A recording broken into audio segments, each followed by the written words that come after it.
সমস্যা কি আপনার? প্রতিদিন এভাবে ফলো করেন কেন মেয়েকে? লোকে কি ভাববে? আপনার জন্য তো দেখছি এখন ঘর থেকে বের হওয়া দুষ্কর হয়ে উঠেছে। আগে আপনি নিমির বাসায় জ্বালাতেন, আর এখন রাস্তাঘাটে। ইন্দুপ্রভার কথায় লোকটার মধ্যে কোনো ভাবান্তর হলো না, বরং লোকটা ইন্দুপ্রভার হাতে থাকা বাজারের ব্যাগটা নিজের হাতে নিয়ে ইন্দুপ্রভার হাত ধরে হাঁটতে লাগলো। ইন্দুপ্রভার রাগ সপ্তম আকাশে। এই লোক কি কিছুই বুঝে না? লোকজন কিভাবে আর চোখে তাকিয়ে আছে, সেদিকে কি লক্ষ্য আছে তার? ইন্দুপ্রভা লোকটার থেকে নিজের হাত ছাড়ানোর চেষ্টা করতে লাগলো, কিন্তু ফলাফল শূন্য। বাড়ির মোড়ে আসতেই লোকটা ইন্দুপ্রভার হাত ছেড়ে দিয়ে বলে, নাও এখন বাসায় যাও। আর হ্যাঁ, বাসা থেকে একা একা বের হবা না, সাথে ছোট ভাই বা আন্টিকে নিয়ে আসবা। আর তা না হলে আমাকে ফোন দিবা। আমার ফোন নাম্বার আছে না তোমার কাছে? আরে ধুর, আমিও না থাকবে কি করে? কাল তো নতুন সিম কিনেছি, বাকি 10টা সিম তো তোমার ব্লক লিস্টে। এই, তুমিও সিম চেঞ্জ করেছো তাই না? তাই তো বলি, নাম্বার বন্ধ কেন? ইন্দুপ্রভার মাথা ধরে গেল লোকটার বকবক শুনতে শুনতে। কোন কুলক্ষণে যে এই লোকের সাথে তার দেখা হয়েছিল। সেই 3 মাস ধরে লোকটা ইন্দুপ্রভাকে পাগল বানিয়ে ছাড়ছে। ইন্দুপ্রভা কোনো কথা না বাড়িয়ে বাজারের ব্যাগ নিয়ে বাসার দিকে যেতে যেতে বলে, আগে বাসায় যান, ডক্টর দেখান। দিনকে দিন আপনার পাগলামি বেড়ে চলছে। আপনার আম্মা জানলে কি হবে ভেবে দেখেছেন? পেছন থেকে তুহিন কিছুটা জোরে বলে ওঠে, আম্মা জানলে জানবে, সমস্যা কোথায়? আর হ্যাঁ, আমার মনের ডক্টর তো আপনি। একটু চিকিৎসা করে দেখুন তো এই হৃৎপিণ্ডটায় কি আছে যে সারাক্ষণ ইন্দুপ্রভা ইন্দুপ্রভা করে। ইন্দুপ্রভা দাঁড়িয়ে যায়। আপনার হৃৎপিণ্ডটায় আস্ত গোবর ভরা আছে, তাই ইন্দুপ্রভা ইন্দুপ্রভা করে। আর আসবেন না আমার সামনে।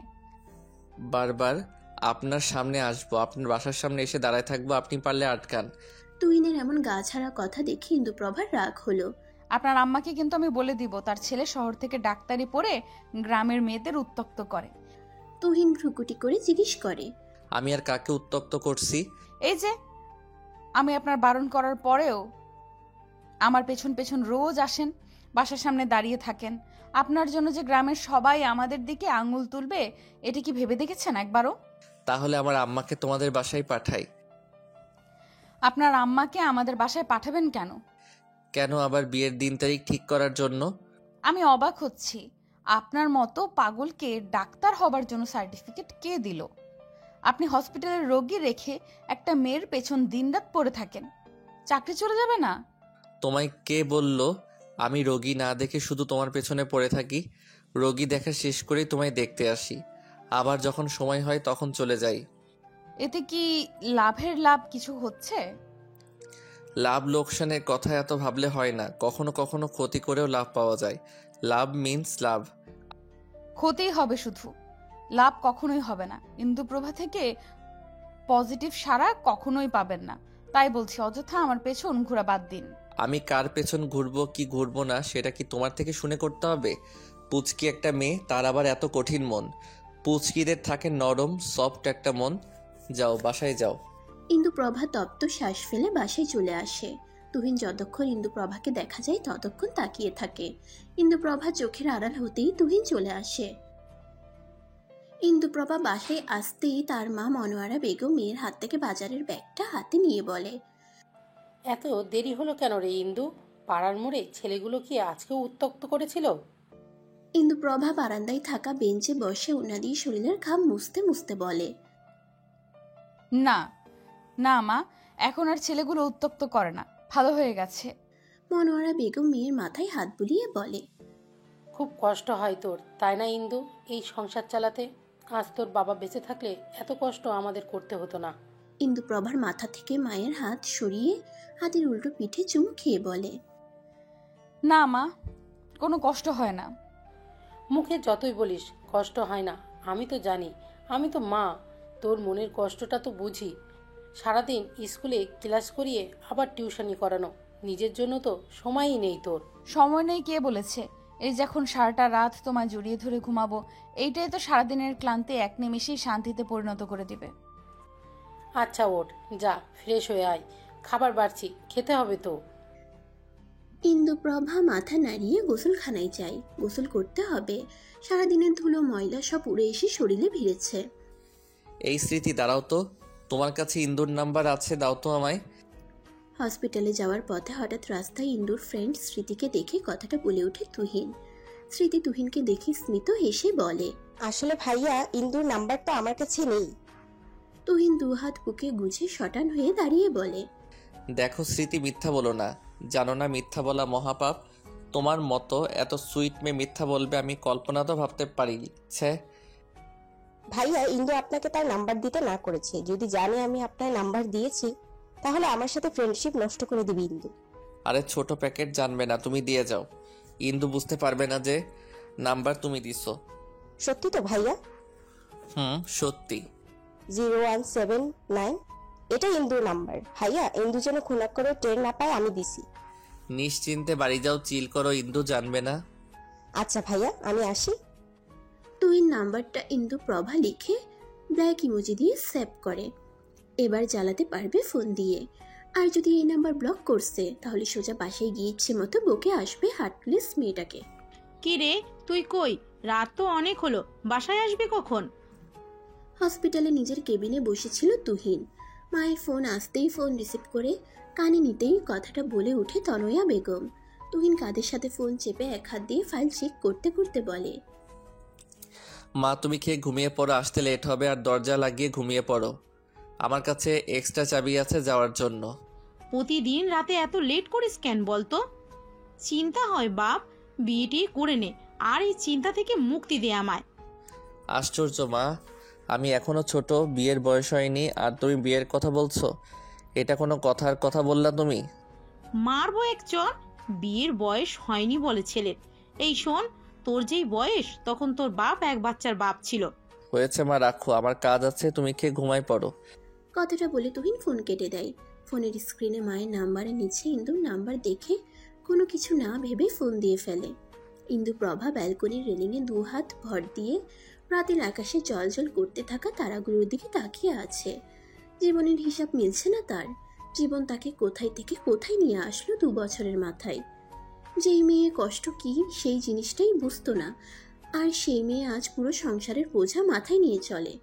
যে মেয়ে কখনো বাবা মাকে ছেড়ে বাড়ির বাহিরে বের হয়নি, সেই মেয়ে সারাদিন বাহিরে কাজের সন্ধানে এদিক ওদিক ছোটাছুটি করছে।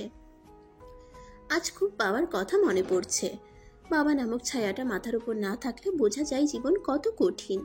বাবার মুখটা বড্ড ভেসে আসছে চোখের সামনে। এই তো সেদিন বুকে জড়িয়ে ধরে মাথায় চুমু খেয়ে বলল, 2 দিন পরে ফিরে আসবো মা, তখন তোমায় বইমেলায় নিয়ে যাব। 2 দিন চলে গেল, বাবাও ফিরে আসলো, কিন্তু জীবিত নয়, মৃত। নানি অ্যাক্সিডেন্ট কেড়ে নিল একটা সুখী পরিবারের সব সুখ এক মুহূর্তে। কথাটা মনে পড়তেই শরীর কেঁপে উঠল ইন্দুর। গলা ধরে আসলো, চোখ বেয়ে গড়িয়ে পড়লো কয়েক ফোঁটা অশ্রু। রাত অনেক হয়েছে, কাল যেতে হবে স্কুলে। কথাটা চট করে মাথায় আসতেই রুমের দিকে পা বাড়াতেই হাতে থাকা ফোনটা বেজে উঠে ইন্দুর। ফোনের স্ক্রিনে অচেনা নম্বর দেখে আর রিসিভ করলো না। পরপর 2 বার ফোন আসায় ফোনটা রিসিভ করে কানে নিতেই ওপাশ থেকে গম্ভীর কণ্ঠ ভেসে আসলো, ঘুমাওনি নিশ্চিত? তাহলে ফোন ধরতে এত দেরি হলো কেন? ইন্দু প্রভা কানের থেকে ফোনটা সামনে এনে নাম্বারটা ভালো করে দেখে। লোকটা তার নাম্বার কোথায় পেল আবার? আপনি আমার নাম্বার কোথায় পাইছেন? প্রশ্নকারী যখন প্রশ্ন করে তখন উত্তর দিতে হয়, পাল্টা প্রশ্ন করতে হয় না। টিচার হয়েও এই কথাটা জানো না? না, জানি না। নাম্বার কই পাইছেন? আপনার জ্বালায় অতিষ্ঠ আমি, বুঝতে পারেন না? আর কখনো ফোন দিবেন না বলে রাখলাম। এভাবে কথা বলো কেন? একটু সফটলি কথা বলো, আবেগ দিয়ে। আমার মনে এত আবেগ নাই, বুঝছেন? ফার্দার আর কল দিবেন না। অবশ্যই কল দিব। এবার যদি নাম্বার ব্লক করছো তো দেখো কি করি। কি করবেন? বেশি কিছু না, তোমার বাসায় গিয়ে তোমার ফোনটা হাতে নিয়ে ব্লকটা ছুটাই আসবো, আর তোমার আম্মুকে জিজ্ঞেস করব তোমার কথা এত তিতে কেন, ছোটবেলায় মুখে মধু কেন দেয়নি। পাগল আপনি? আপনার মতো পাগলের সাথে কথা বললে আমিও পাগল হয়ে যাব। রাখেন ফোন। তুহিন ফোনটা কানে নিয়ে কেবিনের জানালার পাশে দাঁড়িয়ে আকাশে থাকা চাঁদটার দিকে তাকিয়ে থমথমে গলায় বলে, পাগল? ছেলেটাকে সামলাও না হিন্দু, সে যে দিনকে দিন পাগল হয়ে যাচ্ছে তোমার জন্য। চোখে কি দেখো না তোমার জন্য আমার মনে সঞ্চিত হওয়া ভালোবাসা? এত অবুঝ কেন তুমি? একটু বুঝো আমায়। দেখুন তুহিন, আপনি শুধু শুধু সময় নষ্ট করছেন। আমি আপনাকে ভালোবাসতে পারবো না, কতবার বলেছি, বোঝেন না কেন? আপনি তো ছোট বাচ্চা নন। আমার থেকেও বেটার, সুন্দর, শিক্ষিত মেয়ে ডিজার্ভ করেন। এই মেয়ে, আমি কখনো বলছি তোমার থেকে বেটার সুন্দর শিক্ষিত মেয়ে চাই? আমার শুধু এই ইন্দুপ্রভাকে চাই। তার মন আমি ঠিক জয় করে নিব। ভালোবেসেছি তোমায় ছেড়ে দেওয়ার জন্য নয়, বুঝলে? রাখি এখন, কাল আবার ফোন দিব, রিসিভ করবে, কেমন? শুভরাত্রি। কথাটা বলে তুহিন ফোন কেটে দেয়। ইন্দু তপ্ত শ্বাস ফেলে নাম্বারটা ব্লক লিস্টে রেখে দেয়। এই ছেলের জন্য না জানি কি কি প্রবলেম তাকে ফেস করতে হয় আল্লাহই জানে। পরপর দুটো লম্বা শ্বাস নিয়ে ব্যালকনি থেকে রুমে চলে আসে। এবার না ঘুমালেই নয়। ভাই আর মায়ের জন্য অনেক কিছু করা বাকি। তাদের সুস্থ লাইফের জন্য নিজেকে ঠিক রাখতে হবে। উপরে চরকির মতো ঘুরতে থাকা ফ্যানের দিকে তাকিয়ে চোখ বুজে বলে, ভুলভাল জিনিসের প্রতি ঝোঁকা যাবে না। এরা হচ্ছে ইন্দুপ্রভার জন্য নিষিদ্ধ। সবার জীবনে বিয়ে, সংসার একমাত্র লক্ষ্য থাকে না। কারোর কারোর জীবনে এইসব ব্যতীত অনেক লক্ষ্য থাকে। তুহিন, আপনি যে ফুল ভেবে কাটায় হাত দিচ্ছেন, এটা আজ না বুঝলেও একদিন ঠিক উপলব্ধি করতে পারবেন। তখন নিজেকে কি করে ক্ষমা করব? আপনাকে বারংবার বোঝাচ্ছি, ইন্দুর জীবনে কোনো ছেলের প্রবেশ নিষিদ্ধ। সে বিয়ে, সংসার করতে পারবে না। এইসব যে তার করতে নেই, তবুও বোঝেন না কেন আপনি? সকালের ঝলমলে রোদ জানালা ভেদ করে রুমে ঢুকে সোজা ইন্দুর চোখে মুখে উপচে পড়ছে। বিরক্তিতে চোখ মুখ কুচকে ফেলে ইন্দু। চোখ বন্ধ রেখেই বলে, দেখ ইলিয়াস, মায়ের খেতে না চাইলে তাড়াতাড়ি জানলার পর্দাটা টেনে দে। আমি উঠলে কিন্তু মাইর দিব। এখনো পর্দাটা সরাইনি, যার কারণে চোখে মুখে রোদ এখনো লাগছে। কি হলো ইলিয়াস, বলছি তো পর্দাটা টেনে দিতে। সাত সকালবেলা প্রতিদিন এমন করিস কেন? কথাটা বলে চোখ খুলে রেগে সামনে তাকাতেই দেখে তুহিন জানালার সামনে ওকে দুহাত গুজে দাঁড়িয়ে আছে।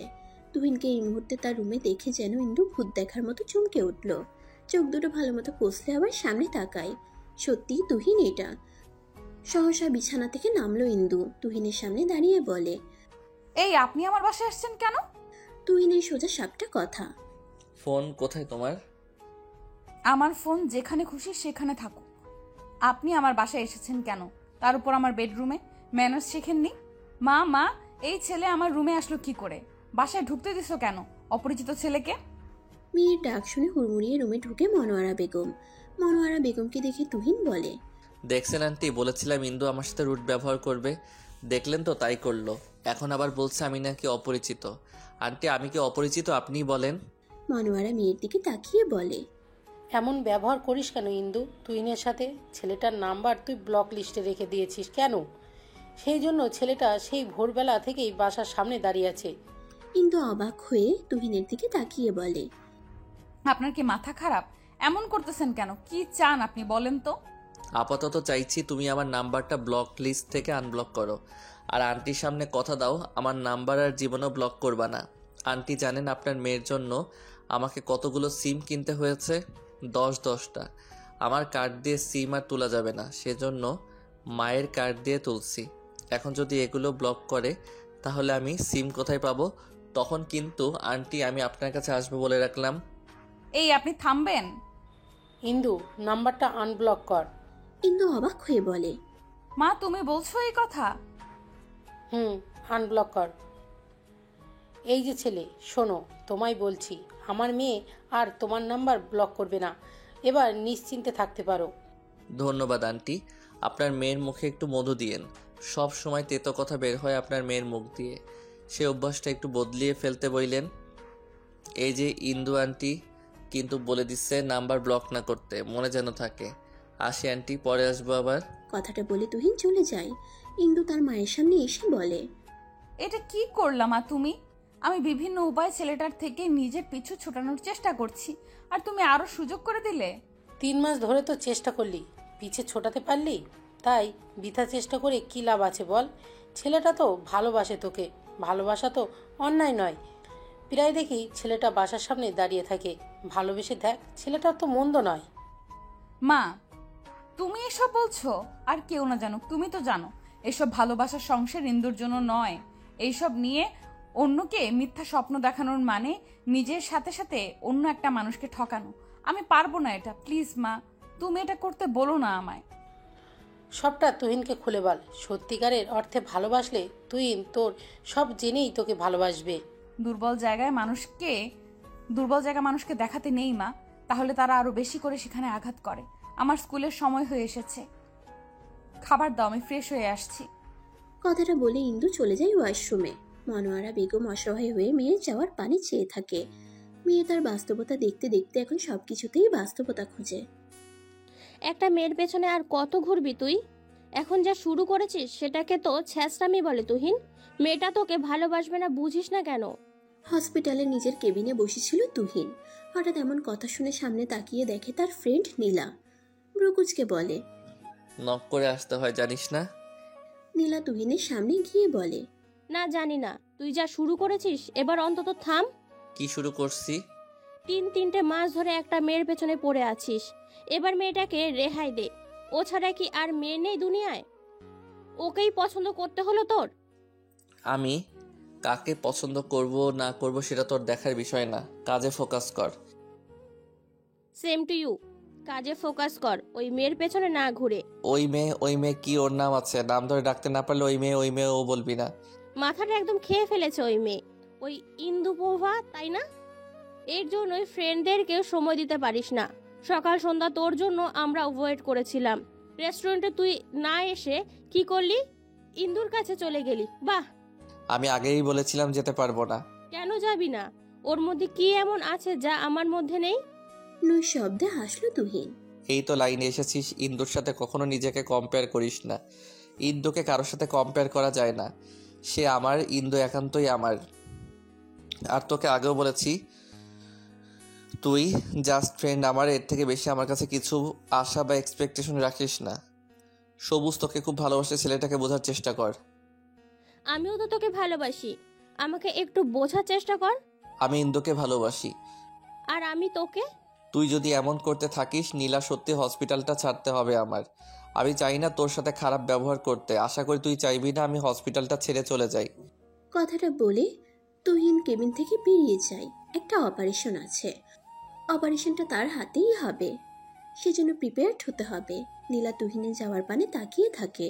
অজান্তেই দুফোঁটা অশ্রু গড়িয়ে পড়ল গাল বেয়ে। আমরা এমন মানুষকে ভালোবেসে ফেলি যার মনে অন্যের বসবাস থাকে। ভালোবাসার এত কষ্ট কেন? এত পীড়া দেয় কেন? সহ্য হয় না। আজ স্কুল অন্যান্য দিনের চাইতে তাড়াতাড়ি ছুটি দেওয়া হয়েছে।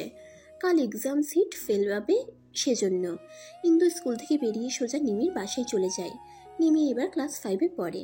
নিমিদের বাসায় গিয়ে কলিং বেল বাজাতেই নিমির মা দরজা খুলে দেয়। ইন্দু সৌজন্যের একটা হাসি দিয়ে বলে, নিমি কোথায়? নিমির মা নীলিমা হেসে বলে, সে তোমার জন্য পড়ার টেবিলে বসে অপেক্ষা করছে। ইন্দু নিমির রুমে ঢুকে দেখে নিমি খুব মনোযোগ সহকারে কিছু একটা আঁকার চেষ্টা করছে। ইন্দু এগিয়ে গিয়ে দেখে নিমি তার ম্যামকে আঁকার চেষ্টা চালাচ্ছে। ইন্দু হেসে নিমির থেকে ড্রয়িং খাতাটা নিয়ে বলে, নিমি, আমি দেখতে কি এমন? নিমি উৎফুল্ল নিয়ে বলে, ম্যাম, সুন্দর হয়েছে না? অনেক সুন্দর হয়েছে। তবে আমার পাশে এই লোকটা কে? নিমি ড্রয়িং খাতাটা ইন্দুর হাত থেকে নিয়ে বলে, এটা তো তুহিন ভাইয়া। মুহূর্তেই ইন্দুর মুখে রাগ স্পষ্ট হলো। ড্রয়িং খাতাটা শব্দ করে বন্ধ করে বলে, বই বের করো। নিমি বই বের করলে ইন্দু তাকে পড়াতে আরম্ভ করে। 3 মাস আগে নিমিকে পড়ানোর জন্য এসেছিল এই এলাকায়। তখনও চিনত না ইন্দু কোনটা নিমিদের বাসা। ফ্রেন্ডদের থেকে জেনেছিল যে নিমির টিউটর লাগবে। ঠিকানাও নিয়েছিল, কিন্তু নিমি আর তুহিনদের বাসা পাশাপাশি হওয়ায় ভুল করে তুহিনদের বাসায় নক করে ফেলেছিল ইন্দু। হঠাৎ কলিং বেলের আওয়াজ পেয়ে তুহিন এগিয়ে গিয়ে দরজা খুলে সামনে অপরিচিত একটা মুখ দেখে থমকে যায়। গোল জামা পরিহিত মেয়ে, চুলগুলো খোপা করা, কপালের মাঝ বরাবর কালো তিল, মুখে রয়েছে ঘামের ছিটে ফোঁটা। এতেই যেন মেয়েটাকে লাগছে অপসরি। মেয়েটার থেকে চোখ সরানো যেন দুষ্কর হয়ে যায়। তুহিনকে এভাবে তাকিয়ে থাকতে দেখে ইন্দু গলা ছেড়ে কেশে নেয়। এটা কি নিমিদের বাসা? তুহিন চোখ বন্ধ করে জোরে নিঃশ্বাস নিয়ে বলে, এটা নিমিদের বাসা না, পাশের বাসাটা নিমিদের। কিন্তু আপনি কে? ও সরি, আসলে আমি বুঝতে পারিনি, দুঃখিত। কিন্তু আপনি কে? নিমির নতুন টিউটর। নাম কি আপনার? জি। কানে কম শোনেন নাকি? বলেছি আপনার নাম কি? সেটা আপনাকে কেন বলবো? আচ্ছা, না বললেন জেনে নিব। পড়ালেখা করেন কোন ক্লাসে? ইন্দুর রাগ উঠে গেল। লোকটা এত কথা জিজ্ঞেস কেন করছে? ইন্দু প্রশ্নের কোনো উত্তর না দিয়ে সোজা নিমিদের বাসায় চলে আসে। সেই থেকে রোজ নিমিদের বাসায় আসার সময় গেটের সামনে দাঁড়িয়ে থাকতো, কথা বলার জন্য চেষ্টা করত, কিন্তু ইন্দু তুহিনকে ইগনোর করে চলে আসতো। কাছের কিছু ফ্রেন্ডরা নিমির থেকে বাসার ঠিকানা নাম কি করে সব জেনেছে। সেই থেকে লোকটা পেছনে পড়ে আছে, ভালোবাসি বলে বলে পাগল করে ফেলছে। কতবার ইন্দু বলেছে যে সে তাকে ভালোবাসে না, এমনকি মিথ্যাও বলেছে যে ইন্দু অন্য কাউকে ভালোবাসে, তার বিয়ে ঠিক হয়েছে। ছেলেটা সেই মিথ্যাও ধরে ফেলছে। ম্যাম, অঙ্ক করা শেষ। হঠাৎ নিমির কথাই ঘোর ভাঙে ইন্দুর। খাতাটা নিয়ে অঙ্কগুলো দেখে আর কিছুক্ষণ পড়িয়ে বাসায় চলে আসে। আজকাল তোকে এত অন্যমনস্ক লাগে কেন তুহিন? কিছু হয়েছে? তুহিন ডাইনিং টেবিলে বসে ভাত না খেয়ে অনেকক্ষণ যাবৎ ভাতের প্লেটে হাত নাড়াচ্ছিল। সেটা দেখে তুহিনের মা তনয়া বেগম কথাটা বলে ওঠে। তুহিন মায়ের দিকে তাকিয়ে বলে, আচ্ছা মা, তোমার ইন্দুপ্রভাকে কেমন লাগে? তনয়া বেগম ভ্রুকুটি করে বলে, নিমির টিউটর? হুম। বেশ ভালোই তো মেয়েটা, গোছগাছ পরিপাটি। কিন্তু তুই হঠাৎ ইন্দুপ্রভার কথা বলছিস কেন? তাকে তোমার ছেলের বউ করলে কেমন হবে? তনয়া বেগম আশ্চর্য হয়। মানে কি? ইন্দুপ্রভাকে তুই বিয়ে করতে চাইছিস? মা, আই থিঙ্ক তোমার আপত্তি থাকার কথা নয়। আমার আপত্তি নেই। তাহলে মা, ইন্দুর বাসায় প্রস্তাব নিয়ে যাও। সে না হয় যাব, কিন্তু কোনো কিন্তু নয় মা, দেখতেছো তো আমি ঠিক মতো খাওয়া দাওয়া করি না, অন্য মনস্ক হয়ে থাকি, তুমিই তো বললা।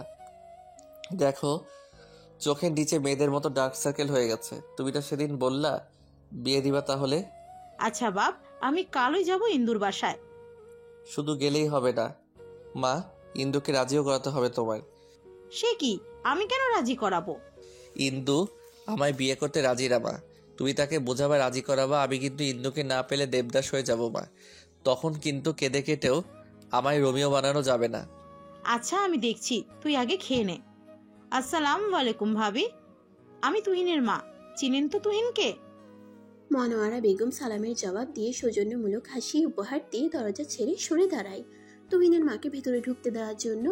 তুহিনের মা ভেতরে ঢুকে। মনোয়ারা বেগম তনয়া বেগমকে সোফায় বসতে বলে কিচেন রুমে গিয়ে হালকা নাস্তার ব্যবস্থা করতে নিলে তনয়া বেগম বাধা দেয়। মনোয়ারা বেগমের হাত ধরে বলে, আপা, আপনার সাথে আমি কিছু কথা বলতে এসেছি। বলুন, কি কথা আপা? তনয়া বেগম কিভাবে শুরু করবেন বুঝতে পারছেন না। বেশ খানিকটা সময় হাঁসফাঁস করে বলে, আপা, ইন্দুপ্রভাকে আমি আমার তুহিনের জন্য নিতে চাইছি, আপনি প্লিজ অমত করবেন না? মনোয়ারা বেগম আন্দাজ করেছিলেন যে তনয়া বেগম এমন কথাই বলবেন, কিন্তু এই কথার প্রেক্ষিতে মনোয়ারা বেগমের কি বলা উচিত সেটা তার সত্যিই জানা নাই। অতঃপর কিছু বলার জন্য উদ্যত হলে রুম থেকে ইন্দু বেরিয়ে এসে বলে, মাফ করবেন আন্টি, আপনার ছেলেকে বিয়ে করা আমার পক্ষে সম্ভব নয়। আপনার ছেলেকে আগেই বলে দিয়েছি, তবুও যে কেন বেহায়ার মতো আপনাকে পাঠালো আমার মাথায় আসছে না। কথাটা তনয়া বেগমের গায়ে লাগলেও ছেলের জন্য শুয়ে নিল। মুখে হাসির আভা ফুটিয়ে বলে, আমার ছেলেকে বিয়ে করতে তোমার অসুবিধা কোথায় ইন্দু? একটা ছেলেকে বিয়ে করতে হলে যা যা গুণ থাকা লাগে সে সবই তো আমার ছেলের আছে। ইন্দু তনয়া বেগমের দিকে তাকিয়ে গম্ভীর কণ্ঠে বলে, আপনার ছেলেকে আমার পছন্দ না আন্টি, আপনি প্লিজ এটা নিয়ে আর বাড়াবাড়ি করবেন না। আপনার ছেলেকে আমি বিয়ে করব না। আই হোপ আপনি আপনার ছেলেকে বোঝাবেন আমাকে যেন আর বিরক্ত না করে, কারণ ব্যবহারেই বংশের পরিচয় aunty.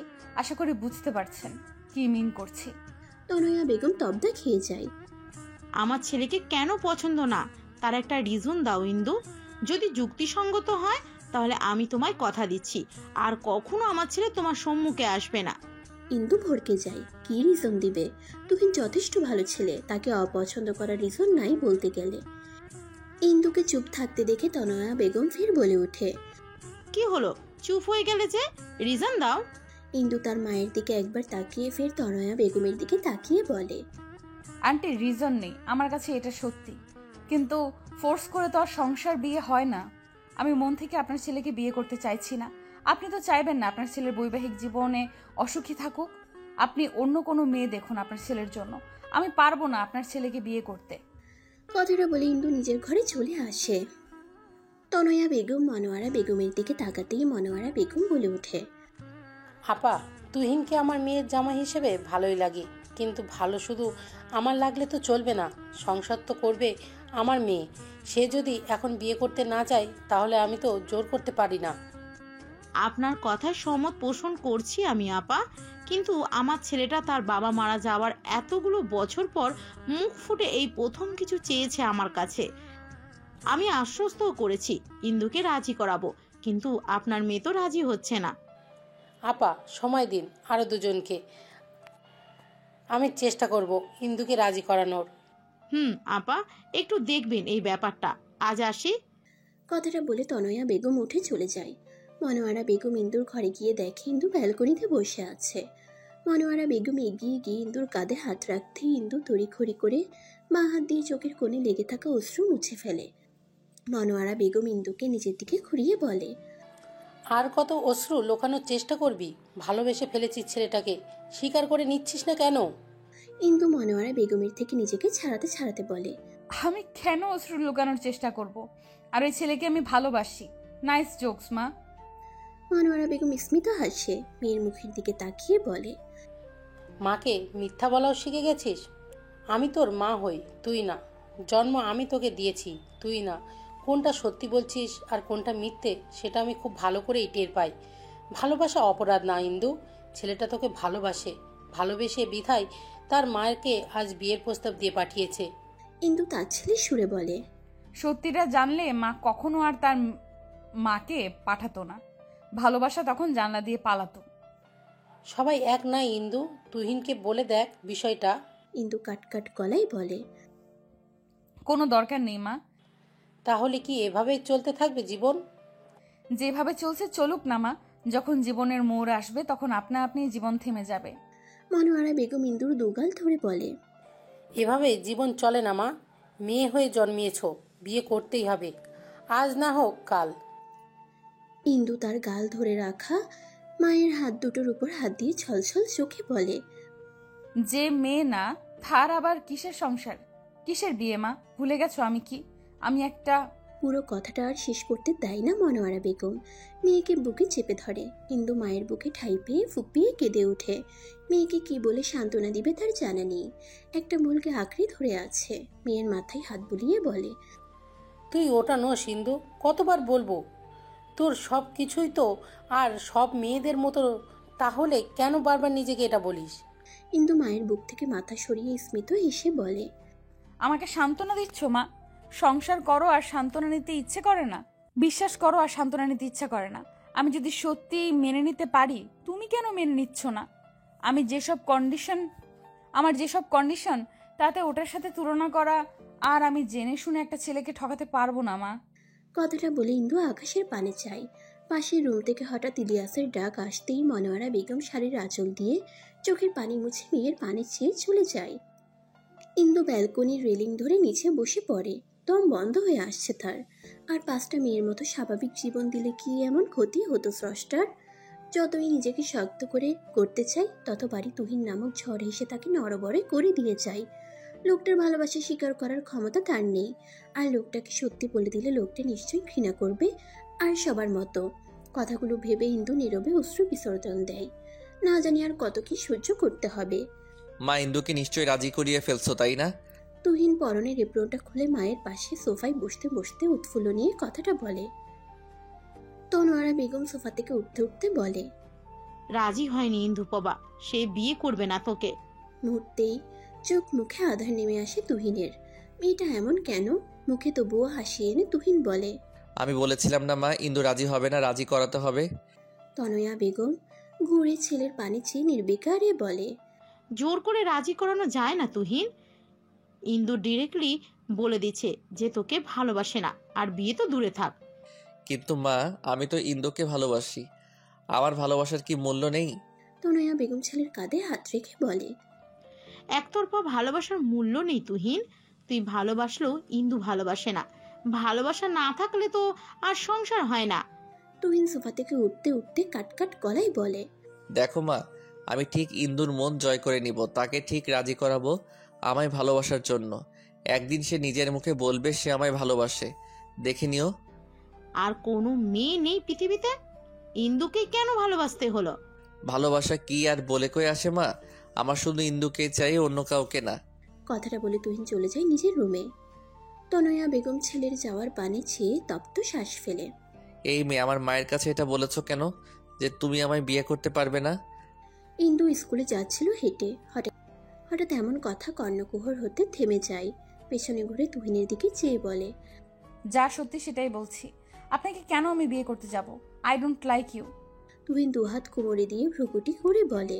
I don't like you কথাটাকে কি অন্যভাবে বলা যায় না? ডোন্টটা বাদ দিও তো বলতে পারতা যে আই লাইক ইউ। ইন্দু আর কথা বাড়ালো না, সামনে ঘুরে হাঁটতে লাগলো। তুহিন ইন্দুর পেছন পেছন হাঁটতে লাগলো। ইন্দু বুঝেও কিছু বলল না, চুপচাপ চলতে লাগলো। স্কুলের সামনে আসতেই ইন্দু পেছন ঘুরে বলে, এবার চলে যান, আমি স্কুলের সামনে এসে গেছি। এবার চলে যান, আমি স্কুলের সামনে এসে গেছি। আম্মাকে আবার পাঠাবো? এবার আর না করো না প্লিজ ইন্দু। কথাটা কানে আসতেই ঝড়ের বেগে তুহিনের থেকে নিজের হাতটা সরিয়ে নিল ইন্দু। মুহূর্তেই মুখের ভঙ্গিমা চেঞ্জ হয়ে গেল। তুহিনের দিকে তাকিয়ে ঝাঁঝালো কণ্ঠে বলে উঠল, আপনি কি বেহায়া? সামান্য লজ্জা নেই আপনার? গন্ডারের চামড়া নাকি আপনার শরীরে? আপনার মাকে কাল আমি বলে দিয়েছি না আপনাকে বিয়ে করতে পারবো না, তবুও বেহায়ার মতো পেছন ঘোরেন। বাসা থেকে কি এটাই শিখিয়ে দিয়েছে আপনার মা? বেহায়া ছ্যাঁচড়া ছেলে একটা। মিনিমাম লজ্জা থাকলে আমার সামনে আর আসবেন না প্লিজ, এই রিকোয়েস্টটা অন্তত রাখবেন। কথাটা বলে ইন্দু স্কুলের ভেতরে ঢুকে যায়। তুহিন অবাক হয়ে ইন্দুর যাওয়ার পানে তাকিয়ে থাকে। কোথায় যেন পড়েছিল তুহিন। যা তোমার তা তোমারই থাকবে দিন শেষে, আর যা তোমার না সেটা শিকলে বেঁধে রাখলেও দিন শেষে তা তোমার হবে না। কথাটা তাহলে হুবহু মিলে যাচ্ছে। ইন্দু কি তাহলে দিন শেষে আমার হবে না? কথাটা মনে আসতেই বুকটা বিষাদে ভরে গেল তুহিনের। ইন্দুকে ছাড়া বেঁচে থাকা ইম্পসিবল। মানুষ যদি ভালোবাসা দিয়ে পাথরে ফুল ফোটাতে পারে, তাহলে আমিও আমার ভালোবাসা দিয়ে ঠিকই তোমার মন জয় করতে পারবো ইন্দু। ভালোবেসেছি, তোমায় নিজের করেই ছাড়বো। কথাটা বলে হসপিটালে চলে যায় তুহিন। হসপিটালে এসে নিজের কেবিনে যেতেই দেখে তার ফ্রেন্ড সাগর বসে আছে। নিজের কেবিনে সাগরকে দেখে ভ্রুকুটি করে ফেলে তুহিন। চেয়ারে বসতে বসতে বলে, কি ব্যাপার আমার কেবিনে তুই? সাগর হাত ঘড়িটার দিকে তাকিয়ে বলে, কয়টা বাজে দেখো তো। তুহিন হাত ঘড়িটাই টাইম দেখে বলে, 10টা বাজে। ডিউটি কয়টায় অন হোক? 1 ঘন্টা লেট হয়েছে। স্যার আজ রেগে গেছে। এভাবে তুই যদি প্রতিদিন লেট করিস তাহলে স্যার তোকে ডাক্তারি ছেড়ে দিতে বলেছে। সুমন স্যার বলেছে এটা? ওকে দেন, আমি রিজাইন লেটার পাঠিয়ে দিব। সাগর অবাক হয়ে বলে, সিরিয়াসলি তুই জবটা ছেড়ে দিবি? তুহিন চেয়ারে গায়ে লিয়ে দিয়ে চোখ বন্ধ করে বলে, ছেড়ে দিব। সাগর চেয়ার ছেড়ে উঠে বলে, মাথা খারাপ তোর? এমন জব কেউ ছেড়ে দেওয়ার চিন্তা মাথায় আনে কি করে? ইন্দু মেয়েটা যে ওর মাথা চিবিয়ে চিবিয়ে খেয়ে ফেলেছে তার সুখ থাকতে ভূতে কেলাচ্ছে। কথাটা বলতে বলতে তুহিনের কেবিনে ঢুকে নীলা। তুহিন চোখ বন্ধ রেখেই মুচকে এসে বলে, মেয়েটা যদি মুখ ফুটে বলতো চাকরি কেন, তোমার জানটা আমায় দিয়ে দাও, আমি হাসতে হাসতে আমার জানটা তাকে দিয়ে দিতাম। কিন্তু আফসোস মেয়েটা তেমন কিছুই আমায় বলেনি। চাকরি আমি আমার নিজের ইচ্ছাই ছাড়ছি, আর স্যার নিজেও তো বলেছে ছেড়ে দেওয়ার জন্য। সাগর টেবিলের উপরে এক হাত ভরে দিয়ে বলে, স্যার এমনি এমনি বলেনি তুহিন, তোর অনিয়ম স্যারের চোখে পড়েছে বারংবার। একটা মেয়ের পেছনে পড়ে কি থেকে কি হয়ে গেছিস। একবার নিজেকে আয়নায় দাঁড় করিয়ে ভাবতো ভালোবাসা অন্যায় নয়, কিন্তু একপক্ষিক ভালোবাসা মারাত্মক ক্ষতি করে। এই যেমন তুই একপক্ষিক ভালোবেসে যাচ্ছিস ইন্দুকে, মেয়েটা তো তোকে ভালোবাসে না, তাহলে কেন মেয়েটার পেছনে পড়ে নিজের ফিউচার নষ্ট করছিস? আন্টির কথা ভাব, আন্টি তোকে এত টাকা পয়সা খরচ করে ডাক্তারি পড়িয়েছে কি এই দিন দেখার জন্য? তুহিন বসা থেকে উঠে দাঁড়ায়, নিজেকে দেখিয়ে বলে, আচ্ছা দেখো তো আমি কি দেখতে শুনতে খারাপ, চেহারা বাজে? এটা কেমন কথা বলছিস তুই? আমাদের ফ্রেন্ড সার্কেলের মধ্যে সবচেয়ে সুদর্শন পুরুষ তুই। তাহলে ইন্দু কেন ভালোবাসে না আমায়? নীলা অন্য মনস্ক হয়ে বলে, ইন্দু মেয়েটা যে ওর মাথা চিবিয়ে চিবিয়ে খেয়ে ফেলেছে তাই সুখে থাকতে ভূতে কিলাচ্ছে। তোর চেহারার ব্যক্তিত্ব সব সৌন্দর্য, কিন্তু যারা ভালোবাসা পাওয়ার জন্য মানুষের কাছে ছ্যাঁচড়া বেহায়া হয়ে যায় তাদেরকে মূলত বেহায়া হওয়ার কারণেই ভালোবাসে না মানুষ। উদার হওয়া নিশ্চয়ই দিতে হবে না। কথাটা বলে নীলা বেরিয়ে যায় কেবিন থেকে। সাগর তুহিনের কাঁধে হাত রেখে বলে, একটা ভুল ডিসিশনের ওপর কিন্তু তোর পুরো লাইফ নির্ভর করছে। ভেবেচিন্তে ডিসিশন নিস। ভেবেচিন্তে ডিসিশন নিস। কথাটা বলে সাগরও চলে যায়। তুহিন তপ্ত শ্বাস ফেলে। কেউ কারো পরিস্থিতি বুঝতে পারে না যতক্ষণ না সেই ব্যক্তি অপর ব্যক্তির মতো সেম পরিস্থিতিতে পড়ে। বিকেলের দিকে আকাশটা কালো মেঘে ঢেকে আছে। চারিদিক দিয়ে বইছে বাতাস। বাতাসের সাথে যুক্ত হয়েছে রাস্তার ধুলোবালি। এই বাতাসগুলো সংকেত দিচ্ছে গর্জে বৃষ্টি বা ঝড় আসবে। ইন্দু স্কুল থেকে বেরিয়ে তাড়াতাড়ি বাসার উদ্দেশ্যে হাঁটা ধরে। বৃষ্টি নামার আগেই বাসায় যেতে হবে। আজ আর নিমিকে পড়াতে যাবে না। বাসার কাছে আস্তে আস্তেই গর্জে বৃষ্টি নামা ধরল। ইন্দু আর না হেঁটে রাস্তার পাশে দোকানের সামনে গিয়ে আশ্রয় নিল। বেশ খানিকটা সময় দাঁড়িয়ে থাকার পরও বৃষ্টি থামার নাম গন্ধ নেই। বৃষ্টির ফোঁটাগুলো বাতাসের কারণে ইন্দুর শরীরকে ভিজিয়ে দিচ্ছে। এভাবে দাঁড়িয়ে থাকলে বাসায় আর সন্ধ্যার আগে ফিরতে পারবে না। ইন্দু বৃষ্টি মাথায় নিয়েই হাঁটা ধরল। কয়েক কদম যেতেই হঠাৎ নিজের উপর বৃষ্টির ফোঁটা পড়তে না দেখে উপরে তাকিয়ে দেখে তার মাথার উপর ছাতা। পাশে ঘুরতেই দেখে তুহিন ইন্দুর মাথায় ছাতা নিয়ে দাঁড়িয়ে আছে আর সে বৃষ্টিতে ভিজছে। ইন্দু ছাতার নিচ থেকে সরে যেতে চাইলে তুহিন বলে, সরে যেও না, বৃষ্টিতে ভিজলে জ্বর আসবে। ইন্দু বিরক্তি নিয়ে বলে, আপনি আবার আসছেন কেন? আপনি যে ভিজছেন, আপনার জ্বর আসবে না? ছাতাটা আপনার, আপনি কেন ভিজছেন? আমার বাসা কাছেই, চলে যেতে পারবো আমি। তুহিন কথা না বাড়িয়ে ছাতাটা ইন্দুর হাতে ধরিয়ে দিয়ে বলে, চুপচাপ বাসায় যাও। আন্টি হয়তো চিন্তা করছে আর আমাকে নিয়ে তোমার টেনশন করতে হবে না, কিন্তু তোমাকে নিয়ে আমার টেনশন করতে হবে। কথাটা বলে তুহিন পেছন ঘুরে বাসার দিকে চলে যায়। ইন্দু তুহিনের যাওয়ার পানে তাকিয়ে বলে, আমায় কেন ভালোবাসতে গেলেন তুহিন? আমার সত্যিটা জানলে মানতে পারবেন তো? তখন কষ্ট ঘৃণা লাগবে না? আকাশটা আজ মেঘলা। কালো মেঘগুলো উড়ে চলেছে আকাশ জুড়ে। দুদিন আগেও তো আকাশ ঠিক ছিল, সব স্বাভাবিক ছিল। আজ হঠাৎ কেন যে সকালটা এভাবে শুরু হলো কে জানে। ইন্দু রেডি হয়ে নিল। ডাইনিং টেবিলে গিয়ে খাবারটা চটপট খেয়ে কাঁধে ব্যাগটা নিয়ে বেরিয়ে পড়ল। হেঁটে যেতে বেশি সময় লাগে না স্কুলে, তাই ইন্দু হেঁটে যাচ্ছে। হাঁটার মাঝে বারবার মনে হচ্ছে এই বুঝি কোথাও থেকে হুট করে তুহিন এসে ইন্দুর পাশে পায়ে পা মিলিয়ে হাঁটবে। বারংবার আশেপাশে তাকালো, ফলাফল শূন্য। তুহিনের ছিটে ফোটাও নেই। নিজের কার্যকর্ম দেখে নিজেই বিরক্ত ইন্দু প্রভা। লোকটাকে মিস করতে শুরু করলো নাকি ইন্দু? হাতে থাকা ফোনটাই একবার সময় দেখে তাড়াতাড়ি হাঁটা ধরলো। স্কুলে এসে নিজের ক্লাসে চলে গেল ক্লাস নিতে। ক্লাসে মন বসছে না ইন্দুর, কিছু একটা শূন্যতা অনুভব করছে। কালো আকাশটার মতো তার মনটাও কেমন যেন হয়ে যাচ্ছে। ক্লাস থেকে বেরিয়ে করিডোরে এসে দেওয়াল ঘেঁষে দাঁড়ালো। 3 তলার উপর থেকে নিচের দিকে তাকিয়ে কিছু দেখতে লাগলো। এর মধ্যে কখন যে পাশে তার কলিগ সিয়াম এসে দাঁড়িয়েছে ইন্দু বুঝতে পারেনি। হঠাৎ কাশির আওয়াজ ইন্দুর ধ্যান ভাগে। পাশে তাকিয়ে সিয়ামকে দেখে ভরকে যায়। ইন্দুকে ভরকে যেতে দেখে সিয়াম বলে, রিল্যাক্স ইন্দু, তুমি এখানে অন্যমনস্ক হয়ে দাঁড়িয়েছিলে, তাই আসলাম। অন্য কিছু নিয়ে কি চিন্তিত তুমি? ইন্দু মুচকি এসে বলল, না না, তেমন কিছু না, আসলে মাথাটা ধরেছে অনেক, তাই আর কি। সিয়াম কিছুক্ষণ চুপ রইল, কিছু একটা ভেবে বলল, একটা কাজ করা যায় ইন্দু, পাশেই একটা ক্যাফে আছে, ওখানে দারুণ কফি পাওয়া যায়, তোমার মাথা ব্যথা গায়েব হয়ে যাবে। সিয়ামের কথাটা মন্দ লাগলো না ইন্দুর কাছে। এখন একটা কফিরই ভীষণ দরকার। ইন্দু ক্লাস থেকে নিজের ব্যাগটা নিয়ে ক্যাফের উদ্দেশ্যে হাঁটা ধরলে পেছন থেকে সিয়াম ডেকে ওঠে। ইন্দু পেছন ঘুরে জিজ্ঞাসু দৃষ্টিতে তাকালে সিয়াম গালভরা হাসি উপহার দিয়ে বলে, তোমাকে এটার সন্ধান দিলাম আমি, আর আমাকে না নিয়েই চলে যাচ্ছ? ইন্দু স্মিত এসে বলে, সরি, আসলে ভুলে গেছি আপনাকে ডাকতে। সেটাই দেখলাম, তাই নিজেই পিছু ডেকে চলে আসলাম। তাহলে যাওয়া যাক ক্যাফেতে। ইন্দু মাথা নাড়িয়ে হাঁটা ধরলো। বুকের মাঝে কেমন যেন চিনচিন ব্যথা অনুভব হচ্ছে। কাজে মন বসলো না। এখন অর্ধেক রাস্তায় এসে আর ক্যাফেতে যেতে ইচ্ছে করছে না। কাউকে ভীষণ মিস করছে, কিন্তু কাকে? আনমনে হাঁটতে হাঁটতে ক্যাফে অবধি চলে আসলো। ক্যাফের সবার লাস্টে থাকা একটা ফাঁকা বেঞ্চে গিয়ে বসে পড়লো সিয়াম আর ইন্দু। সিয়াম ওয়েটারকে ডেকে 2টো কফি অর্ডার দিয়ে বকবক করতে লাগলো। ইন্দুর বিরক্ত লাগছে, তবুও ভদ্রতার খাতিরে চুপ রইল। ওয়েটার কফি দিয়ে গেলে ইন্দু সেটা মুখে নিয়ে সামনে তাকাতেই তুহিনকে দেখতে পেয়ে মুখে এক চিলতে হাসি ফুটে ওঠে, কিন্তু পরক্ষণেই হাসিটা মিলে যায়। ঘন অন্ধকার হয়ে যায় মুখখানা। তুহিনের পাশে অতি সুন্দরী একটা রমণী বসে আছে। তুহিন মুখ নাড়িয়ে কিছু বলছে আর মেয়েটা এক ধ্যানে তাকিয়ে আছে তুহিনের দিকে। ইন্দুর এটা সহ্য হলো না। মেয়েটার উপর না চাইতেও রাগ হলো। কফি আর খাওয়া হলো না ইন্দুর। সিয়ামকে রেখেই হনহন করে বেরিয়ে গেল ক্যাফে থেকে। তুহিন এতটাই মগ্ন ছিল রিপোর্টটার দিকে যে এখানে যে কেউ একজন তাকে জেলাস হয়ে রেগে তারই পাশ কাটিয়ে চলে গেছে সে বুঝতেও পারল না। রিপোর্ট থেকে মুখ সরিয়ে সামনে থাকা লামিয়া নামের মেয়েটার দিকে তাকিয়ে বলে, চিন্তা করবেন না, রিপোর্টটা আমি ভালো মতোই দেখেছি। আপনার বাবার তেমন সমস্যা নেই, আপনি অযথা টেনশন করছেন।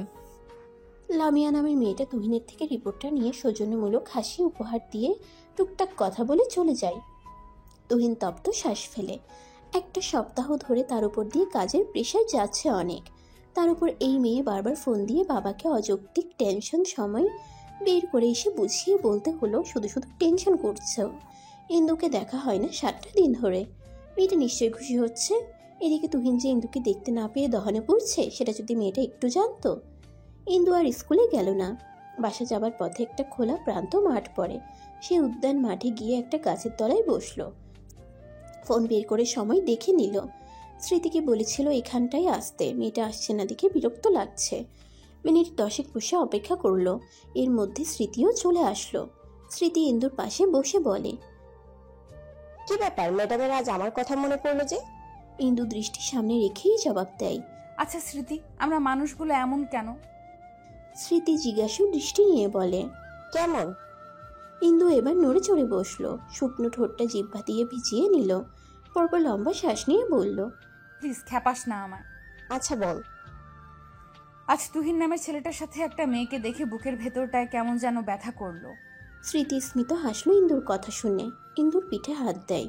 স্মৃতি ইন্দুর ভাবসাব দেখে কিছুটা আন্দাজ করতে পেরে বলে, মানুষ বড়ই বিচিত্র প্রাণী। এদের মনে কি থাকে এরা নিজেরাই বুঝতে পারে না। তবে যাই বলিস, তুহিন ছেলেটা কিন্তু দারুণ। অন্যান্য ছেলের থেকে ব্যতিক্রম কিছুটা। মুহূর্তেই ইন্দুর মুখের ভাবভঙ্গি পরিবর্তন হয়ে যায়। মনে পড়ে ক্যাফের ঘটনা। বসা থেকে উঠে দাঁড়ায়। কাঁধের ব্যাগটা শক্ত করে ধরে বলে, সব ছেলে এক, পাত্তা না পেলেই নতুন মেয়ের পেছন ঘোরা শুরু করে। তুই বাসায় চলে যা। কথাটা বলে ইন্দু হাঁটা ধরে। হঠাৎ রেগে যাওয়ার বিষয়টা বুঝলো না স্মৃতি। এই যে আমরা মানুষকে ভালোবেসে গ্রহণ করতে পারি না, আবার তাদেরকে অন্য কারোর সাথে দেখলে রাগ করে বসি। এই মেয়ে কবে যে নিজের ভালো বুঝবে কে জানে। তুই আজ তাড়াতাড়ি কাজ সেরে বিকেলেই হসপিটাল থেকে বেরিয়ে পড়ে। ফোনের লক খুলে সোজা ইন্দুর নাম্বারে কল লাগায়। মেয়েটাকে দেখে না 2 দিন ধরে। ইন্দু বিছানায় অন্যমনস্ক হয়ে বসেছিল।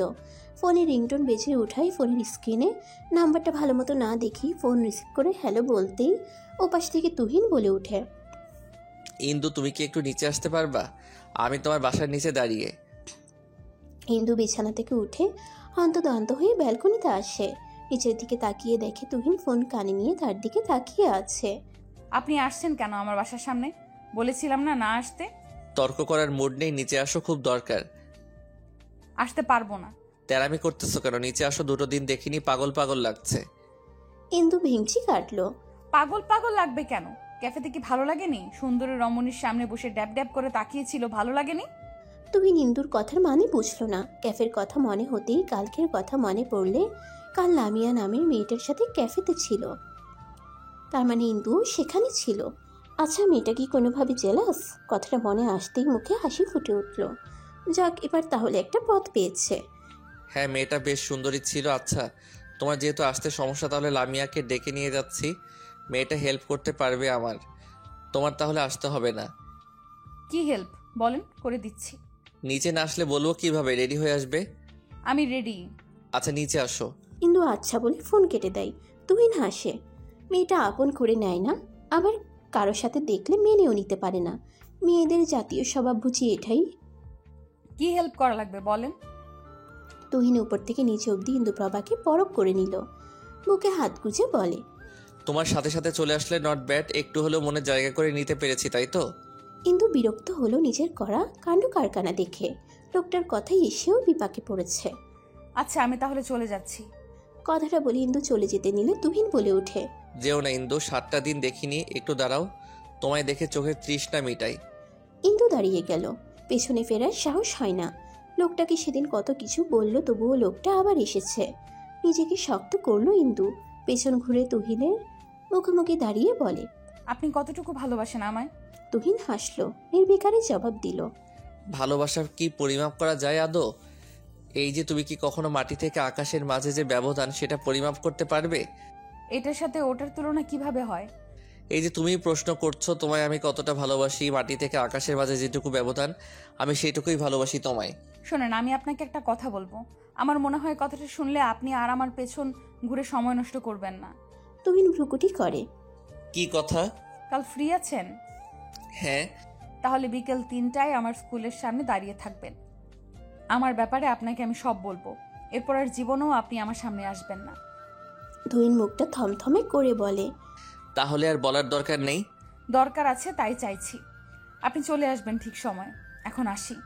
কথাটা বলে ইন্দু চলে যায়। শুধু শুধু ছেলেটাকে এভাবে কষ্ট দেওয়ার মানে হয় না। ছেলেটা সাময়িক কষ্ট পেলেও কিছু করার নেই। তুহিন ঠাই দাঁড়িয়ে ইন্দুর যাওয়া দেখল। ইন্দু চোখের আড়াল হতেই এলোমেলো পায়ে হেঁটে বাসায় আসলো। কাল কি এমন ইন্দুর ব্যাপারে সত্যি বলবে ইন্দু? এমন কোনো সত্যি শুনতে চায় না তুহিন, যেটাই তাদের মাঝে দূরত্ব বাড়বে। ইন্দু বাসায় আসতেই ইন্দুর মা মনোয়ারা বেগম বলে ওঠে, বলে দিয়েছ সব? ইন্দু সোফায় বসে পড়ল। সোফায় গায়ে দিয়ে দিয়ে চোখ বন্ধ করে বলল, সাহস পাইনি মা বলার। কাল আসতে বলেছি। কাল যে করেই হোক বলতে হবে। ওনার এমন পাগলামি ভালো লাগছে না। সামনে থাকলে দূরে সরিয়ে দিতে ইচ্ছে করে, আবার চোখের আড়াল হলে পাগল পাগল লাগে। আমি বড্ড ক্লান্ত হয়ে গেছি মা। মনোয়ারা বেগম মেয়েকে জড়িয়ে ধরলেন।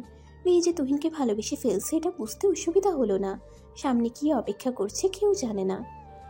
ভেঙে পড়ো না মা, সব ঠিক হবে। তুহিন বুঝবে তোমাকে। আমি দেখেছি ছেলেটা তোমায় কতটা ভালোবাসে। ওই তো সেদিন তার নম্বর ব্লক করেছিলে দেখে ভোরবেলা থেকে তুহিনকে বাসার সামনে দাঁড়িয়ে থাকতে দেখেছিলাম। অনেকক্ষণ দেখার পরই আর না পেরে আমি নিজেই চলে যাই নিচে। তুহিনের সামনে দাঁড়িয়ে বলি, তুমিই তুহিন? ইন্দুর মাকে আকস্মিক সামনে দেখে কিছুটা ভড়কে যায় তুহিন। নিজেকে সামলিয়ে বলে, আসসালামু আলাইকুম আন্টি, আপনি ঠিক ধরেছেন, আমি তুহিন। তুমি সেই ভোরবেলা থেকে এখানে দাঁড়িয়ে আছো কেন? সমস্যা কি তোমার? আসলে আন্টি, আপনার মেয়েটা না আমায় বুঝতেই চায় না। কাল পই পই করে বলে দিয়েছি নাম্বার ব্লক করতে না, তবু ব্লক করে রেখে দিছে। সেজন্য দাঁড়িয়ে আছি। ইন্দুকে ভালোবাসো? ভীষণ ভালোবাসি আন্টি। এখানে দাঁড়িয়ে না থেকে বাসায় চলো।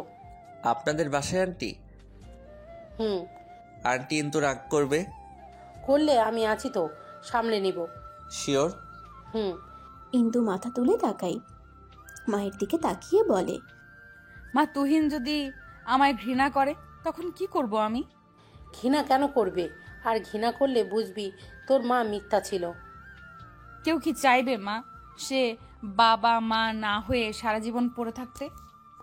সবার ভেতরেই বাবা মা হবার ইচ্ছে থাকে, তুহিনেরও আছে। কাল বলে দেখ সত্যিটা। আর এসব নিয়ে টেনশন করিস না। একদম যা হবে ভালোর জন্যই হবে। যা রুমে গিয়ে রেস্ট নে। ইন্দু তপ্ত শ্বাস ফেলে নিজের রুমে চলে গেল। এদিকে তুহিন এক দণ্ড স্থির হয়ে বসে থাকতে পারছে না। ইন্দু কি এমন বলতে পারে, কথাটা বারবার মাথায় ঘুরপাক খাচ্ছে। সময়টা মনে হচ্ছে যেতেই চাচ্ছে না। কোনো রকমের রাত পার করলো তুহিন। সকালে তড়িঘড়ি করে কিছুটা মুখে নিয়ে হসপিটালে গেল। সেখানে হাতের কাজ সেরে দুপুরেই বেরিয়ে পড়ে। ইন্দুর স্কুলের সামনে এসে দাঁড়িয়ে থাকে। প্রায় ঘন্টা দুয়েক পর স্কুলের ছুটির ঘন্টা বাজতেই যেন তুহিনের হৃৎপিণ্ডটা কেঁপে উঠল আচমকা। সামনে তাকাতেই দেখে ইন্দু আসতেছে। তুহিন এক ঢোক গিলে। ইন্দু তুহিনের সামনে এসে দাঁড়ায়। এক পলক তুহিনের দিকে তাকিয়ে চোখ নিচে নামায়। চলুন, স্কুলের পাশে যে খোলা উদ্যান আছে ওখানে। ইন্দু সামনে হাঁটে আর তুহিন ইন্দুর পেছনে। খোলা উদ্যানের সামনে এসে একটা বেঞ্চে বসে পড়ে ইন্দু। তুহিন দাঁড়িয়ে ইন্দুকে দেখে। ইন্দু কাঁধে থাকা ব্যাগটা থেকে পানির বোতল বের করে পানি খেয়ে নেয়। ইশারায় তুহিনকে পাশে বসতে বলে। তুহিন চুপচাপ ইন্দুর পাশে বসে। ইন্দু জিহ্বা দিয়ে ঠোঁটটা পিছিয়ে বলে, তুহিন, আমি আপনাকে আমার ব্যাপারে কিছু বলতে চাই। আপনি তো জানেন মেয়েদের বিষয় সব। পিরিয়ড নামক শব্দটার সাথে তো আপনি পরিচিত। তুহিন মাথা নাড়িয়ে হ্যাঁ বলে। ইন্দু তপ্ত শ্বাস ফেলে আবার বলতে লাগে, আমার বয়স 24 হতে চললো। আমার এখনো পিরিয়ড হয়নি। আই থিঙ্ক আপনি বুঝতে পেরেছেন। আর 4-5টা সাধারণ মেয়ের মতো না। আমাদের সমাজে যাদের পিরিয়ড হয় না তাদের কিসের সাথে তুলনা করে আপনি তো জানেন। বাংলা ভাষায় বলতে গেলে হিজড়া। আমি আপনাকে শুরু থেকেই বুঝিয়ে এসেছি, আপনি বুঝলেন না, তাই আমাকেই বলতে হলো। আমাকে বিয়ে করলে কখনো বাবা হবার স্বাদ গ্রহণ করতে পারবেন না। আর আমি চাইবো না আমার জন্য আপনার ক্ষতি হোক। এই পিরিয়ডই একটা মেয়ের বাচ্চা হওয়ার সক্ষমতা প্রুফ করে। আমার পিরিয়ড হয়নি, আমি মা হতে অক্ষম। আপনি চাইবেন না এমন একটা মেয়েকে ভালোবাসতে বা জীবনসঙ্গী হিসেবে পেতে। তার থেকে পালাতে মিথ্যা বলছি ইন্দু স্মিত হেসে বলল, মিথ্যা কেন বলছো ইন্দু? আমার থেকে পালাতে? দেখো আমি তোমাকে ভালোবাসি, মিথ্যা বলো না প্লিজ। ইন্দু বসা থেকে উঠে দাঁড়ালো। আমি মিথ্যে বলছি না তুহিন, আমি সত্যি বলেছি। আপনাকে মিথ্যে বলে আমার কি লাভ? আমি সত্যি মা হতে অক্ষম। মা হবার মতো অ্যাবিলিটি আমার নেই। সৃষ্টিকর্তা সেই সুযোগ আমায় দেয়নি। তুহিন নির্বাক, কি বলা উচিত মাথায় আসছে না। মেয়েটা মা হতে অক্ষম? পিরিয়ড না হলে তো মা হওয়া ইম্পসিবল। এমনি অন্য সমস্যা থাকলে চিকিৎসা করে না হয় সারানো যেত, কিন্তু পিরিয়ড এটা কি করে ঠিক করা যায়? আমার না হয় বাচ্চা অ্যাডপ্ট করবো ইন্দু। তুহিনের চোখে মুখে অসহায়ত্ব। ইন্দু তাচ্ছিলের হাসি মুখে এনে বলে, জীবনটা কোনো সিনেমা না বা গল্প না তুহিন। আবেগ দিয়ে জীবন চলে না। বাচ্চা অ্যাডপ্ট আর নিজের বাচ্চা এক হয় কখনো? আমার সমস্যা, আপনার তো না। আপনি অন্য কাউকে বিয়ে করলে বাবা হতে পারবেন, আর আমাকে করতে চাইলে সারা জীবন আফসোস করতে করতে পার করতে হবে। লাস্টবারের মতো কিছু চাইবো, দিবে ইন্দু? ইন্দু ভ্রুকুটি করে বলল, কি? একটুখানি জড়িয়ে ধরতে চাই, প্লিজ না করো না। কথাটা বলে তুহিন ইন্দুর উত্তরের অপেক্ষা করলো না, ইন্দুকে জড়িয়ে ধরল। ইন্দু চোখ বন্ধ করে ফেলল। দুফোঁটা অশ্রু গড়িয়ে পড়ল চোখের কার্নিশ পেয়ে। মিনিট 5 পর তুহিন ইন্দুকে ছেড়ে দিল। ইন্দুর চোখে মুখে আশ্রে পড়া চুলগুলো আলতো হাতে কানের পেছনে গুজে দিয়ে কপালে উষ্ঠ ছুঁয়ে দিয়ে বলে, সাবধানে বাসায় যাবে, ভালো থেকো। কথাটা বলে তুহিন চলে যায়।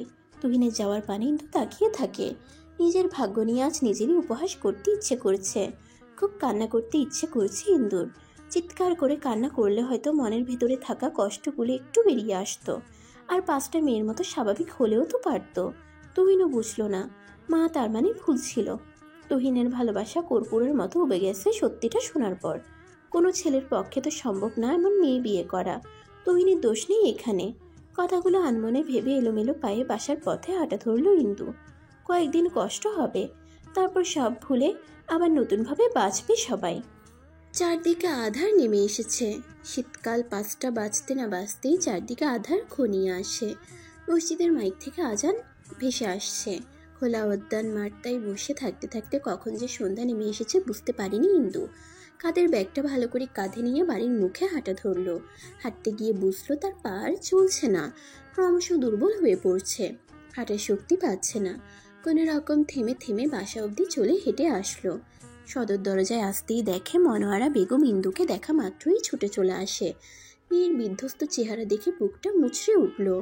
তাহলে কি সে ভুল ছিল? চোখ ফুলে গেছে, দেখেই বোঝা যাচ্ছে অনেকক্ষণ কেঁদেছে মেয়েটা। মনোয়ারা বেগম জড়িয়ে ধরল মেয়েকে। বেশ কিছুক্ষণ জড়িয়ে ছেড়ে দিয়ে মেয়ের মুখ 2 হাতের মধ্যে নিয়ে বলে, এমন বিধ্বস্ত লাগছে কেন? তুহিন ফিরিয়ে দিয়েছে? ইন্দু মুখ থেকে তার মায়ের হাত সরিয়ে বলে, কোন ছেলে এমন মেয়েকে একসেপ্ট করে? কথাটা বলে মনোয়ারা বেগমকে কথা বলার সুযোগ না দিয়ে নিজের রুমে চলে যায় ইন্দু। মেয়েকে একা থাকতে দেওয়া শ্রেয় বলে আর আটকায়নি মনোয়ারা বেগম। ইন্দু রুমে এসে ব্যাগটা টেবিলে রেখে ওয়াশরুমে ঢুকে ক্ষণে ক্ষণে কান্নাগুলো উপচে বেরিয়ে আসতে চাইছে। না, এবার আর কাঁদলো না ইন্দু, যত সম্ভব নিজেকে আটকালো। ঘণ্টাখানেক পর ওয়াশরুম থেকে বের হয়ে সোজা বিছানায় গিয়ে শুয়ে পড়ল। মাথা ধরছে খুব, না ঘুমালে যন্ত্রণাগুলো তাড়া করে বেড়াবে। মনোয়ারা বেগম রাতের দিকে মেয়ের রুমে আসেন খেতে ডাকার জন্য, কিন্তু ইন্দু না করে দেয়, তার খেতে ইচ্ছে করছে না। মনোয়ারা বেগম তপ্ত শ্বাস ফেলে। মেয়েটার জীবনে সুখেরা ধরা দিবে কবে জানা নেই। তুহিনের চোখে অসীম ভালোবাসা দেখেছিল ইন্দুর জন্য, সেগুলো মিথ্যা হয়ে গেল সব তাহলে। May I come in sir? Doctor Suman নিজের কেবিনে বসেছিল। হঠাৎ তুহিনকে দেখে বলে, হ্যাঁ আসো ভেতর। তুহিন ভেতরে আসলো। সুমন চোখের ইশারায় বসতে বলল, স্যার একটা জরুরি কথা বলার ছিল। হ্যাঁ বলো তুহিন। আচ্ছা স্যার, যাদের শারীরিক গঠন মেয়েদের মতো সব কিছু সেম মেয়ে, কিন্তু তার পিরিয়ড নামক জিনিসটা হয় না, এক্ষেত্রে কি কোনো সলিউশন আছে? সুমন ভ্রুকুটি করল, হাতে থাকা কলমটা ঘোরাতে ঘোরাতে বলল, ব্যাপারটা কি বলো তো? আসলে স্যার ব্যাপারটা হলো একটা মেয়ের বয়স, যার বয়স 24, কিন্তু এখনো পিরিয়ড হয়নি। সে কি, ডক্টর দেখানো উচিত ছিল তো? আমার মাথা কাজ করছিল না তখন, তাই ভুলক্রমে জিজ্ঞেস করতে পারিনি। আমার মনে হয় না মেয়েটার কোনো চেষ্টায় বাকি রেখেছে। বাট এই পিরিয়ডটা মূলত 12-13 বছর থেকে শুরু হয়। তখন যদি না হয় তখন ডক্টর দেখাতে হয়। সেখানে মেয়েটার বয়স 24 হয়ে গেছে। নিশ্চয়ই কোনো পথ নেই এখন আর। এটার কোনো চিকিৎসা নেই? আগে মেয়েটার থেকে সব বিস্তারিত জেনে আমাকে জানাও। সলিউশন থাকলে আমি অবশ্যই বলবো। এই পিরিয়ড প্রসেসটা সম্পূর্ণ আল্লাহ তাআলার দান। এমন যদি হতো যে 2-1 বার হয়েছে দেন আর হয়নি, তাহলে না হয় সলিউশন বের করা যেত, কিন্তু তার তো একবারের জন্য হয়নি। ঠিক আছে স্যার, আমি আসি তাহলে। তুহিন কেবিন থেকে বের হয়ে যেটুকু আসার আলো ছিল এখন সেটাও নিভু নিভু। মেয়েটা এতদিন নিজেকে কিভাবে সামলিয়ে এসেছে ভাবতেই তুহিনের বুকটা দুমড়ে মুচড়ে উঠল। এই একটা কারণে মেয়েটা তাকে অ্যাভয়েড করলো। হসপিটাল থেকে বেরিয়ে এক নির্জন রাস্তায় গিয়ে ধপ করে বসে পড়ল তুহিন। সে কোনো মতেই ইন্দুকে ছাড়তে পারবে না। সে তো ইন্দুকে ভালোবেসেছে, মাঝপথে ছেড়ে দেওয়ার জন্য না। কোনো একটা রাস্তা তার নিজেরই বের করতে হবে। কথাগুলো ভেবে বসা থেকে উঠে বাসার দিকে হাঁটা ধরল। বাসে এসে ফ্রেশ হয়ে মায়ের রুমে গেল। তুহিনের মা বালিশে কাবার লাগাচ্ছিল। তুহিন পেছন থেকে মাকে জড়িয়ে ধরল। হঠাৎ ছেলেকে জড়িয়ে ধরতে দেখে কিছুটা অবাক হয় তনয়া বেগম। ছেলের মাথায় হাত রেখে বলে, হঠাৎ আজ মাকে জড়িয়ে ধরলি? তুহিন মাথা উঁচু না করেই বলে, কেন, আমি কি জড়িয়ে ধরতে পারি না? অবশ্যই পারিস। মন খারাপ? না, একটা সলিউশন খুঁজছি। কিসের সলিউশন? তুহিন তার মাকে ছেড়ে দিয়ে বিছানায় বসলো। চোখের ইশারায় তার মাকেও বসতে বলল। তনয়া বেগম বসে চোখের ইশারায় জিজ্ঞেস করলো। তুহিন তার মায়ের হাতটা ধরে বলে, আচ্ছা মা, একটা মেয়ের যদি পিরিয়ড না হয় তার কি সংসার করা বারণ? তনয়া বেগম অনেকটা অবাক হন ছেলের কথা শুনে। তার ছেলে কখনো এসব কথা বলে না। ছেলের দিকে পলক্ষহীনভাবে চেয়ে বলে, হঠাৎ এই কথা কেন বলছিস? আচ্ছা তুমি তো মা, তাই না? তোমার কি মনে হয় পিরিয়ড না হওয়ার পেছনে কি একটা মেয়ের হাত থাকে? অবশ্যই না, এটা সম্পূর্ণ আল্লাহর দান। তাহলে কি একটা মেয়ের বয়স 24 হওয়ার পরও যদি এটা না হয় তাহলে কি তাকে বিয়ে করা বারণ? তনয়া বেগম সন্দেহজনক দৃষ্টি নিয়ে বলে, তুই কার কথা বলতে চাইছিস তুহিন? আমার এক পেশেন্টের মা, তার হয়নি পিরিয়ড, কিন্তু তাকে একটা ছেলে পাগলের মতো ভালোবাসে। তার কাছে এটা কোনো বড় সমস্যা মনে হচ্ছে না। তাকে যদি ছেলেটা বিয়ে করে ঘরে নেয় তাহলে কি খুব অন্যায় হবে? ছেলেটা মনে হয় অনেক আবেগপ্রবণ, বাস্তবতা খুব কম জানে। কোনো মা বাবা চাইবে না অমন মেয়ে ঘরের বউ করে নিয়ে, যেখানে সেই মেয়েকে বিয়ে করলে তাদের বংশবৃদ্ধি হবে না, তাদের অস্তিত্ব ওখানে শেষ। কিন্তু ছেলেটা তো অনেক ভালোবাসে মা মেয়েটাকে। সে তো তার ত্রুটিগুলো না জেনেই তাকে ভালোবেসেছে। মেয়েটাকে ছাড়া অন্য কাউকেই সে কল্পনাই করতে পারে না। বাবা মায়ের কি উচিত না ছেলেটার ইচ্ছেটাকে প্রাধান্য দেওয়া? ছেলে যদি জেনে শুনে বা না জেনে শুনে আগুনে হাত দিতে চায় তাহলে বাবা মা অবশ্যই আটকাবে। ছেলেটার উচিত মেয়েটাকে ভুলে যাওয়া। তুহিন অবাক হয় মায়ের কথা শুনে। তুমি এই কথা বলছো মা? বাই এনি চান্স যদি আমার ছোট বোন থাকতো আর তার যদি এমন সমস্যা হতো, তুমি কি করতা? তার দোষ দিতা? অবশ্যই না। তুই এসব নিয়ে মাথা ঘামাচ্ছিস কেন? এমনি মা, একটা কথা বলবো? বল। আজ তোমাকে অন্যরকম লাগলো মা। হঠাৎ এই কথা কেন? এই যে কি নির্দ্বিধায় বলে দিলে ভুলে যেতে। একটু মেয়েটার জায়গায় নিজেকে বসিয়ে ভাবতে হয়তো এটা বলতে পারতে না। কথাটা বলেই তুহিন চলে গেল। তনয়া বেগম থম মেরে বসে রইল। সত্যিই কি সে বাস্তবতা বোঝাতে গিয়ে নিজের মেন্টালিটিকে ছোট করে ফেললো? নতুন একটা সকাল। সবার জীবনে নতুন নতুন কিছু মন নিয়ে আসে রাত পোহানোর পর এই সকাল। কিন্তু সেই সন্ধ্যায় ঘুমিয়েছে কাল। এখন ভোর 5টা বাজে। আজানের শব্দে ঘুম ভেঙে যায় তার। বিছানা থেকে উঠে উঁচু করে নামাজে দাঁড়ায়। মন ভালো করার এই তো একটা মেডিসিন। তার মনের সব কথা নির্দ্বিধায় যাকে বলতে পারে। মোনাজাতে রবের নিকট বুকের মধ্যে রাখা চাপা কথাগুলো বলে মনটাকে হালকা করলো। মোনাজাত শেষ করে রুম থেকে বের হতেই দেখে রান্নাঘর থেকে টুকটাক আওয়াজ ভেসে আসছে। মনোয়ারা বেগম রান্না করছেন। ইন্দু সেদিকে একবার চেয়ে গায়ে চাদরটা জড়িয়ে বাহিরে বেরিয়ে যায়। প্রায় মিনিট 20 মতো হাঁটাহাঁটি করে বাসায় ফিরে রেডি হয়ে খেয়ে দিয়ে স্বাভাবিকভাবে স্কুলে চলে যায়। মনোয়ারা বেগম অবাক হয় মেয়ের এমন স্বাভাবিক আচরণ দেখে। মেয়ে বের হলে ঘরের দরজা আটকে ইলিয়াসকে স্কুলে পৌঁছে দেওয়ার জন্য বেরিয়ে পড়ে। আসসালামু আলাইকুম আন্টি। মনোয়ারা বেগম ছেলেকে স্কুলে পৌঁছে দিয়ে বাজারের দিকটায় আসে কিছু সবজি কিনতে।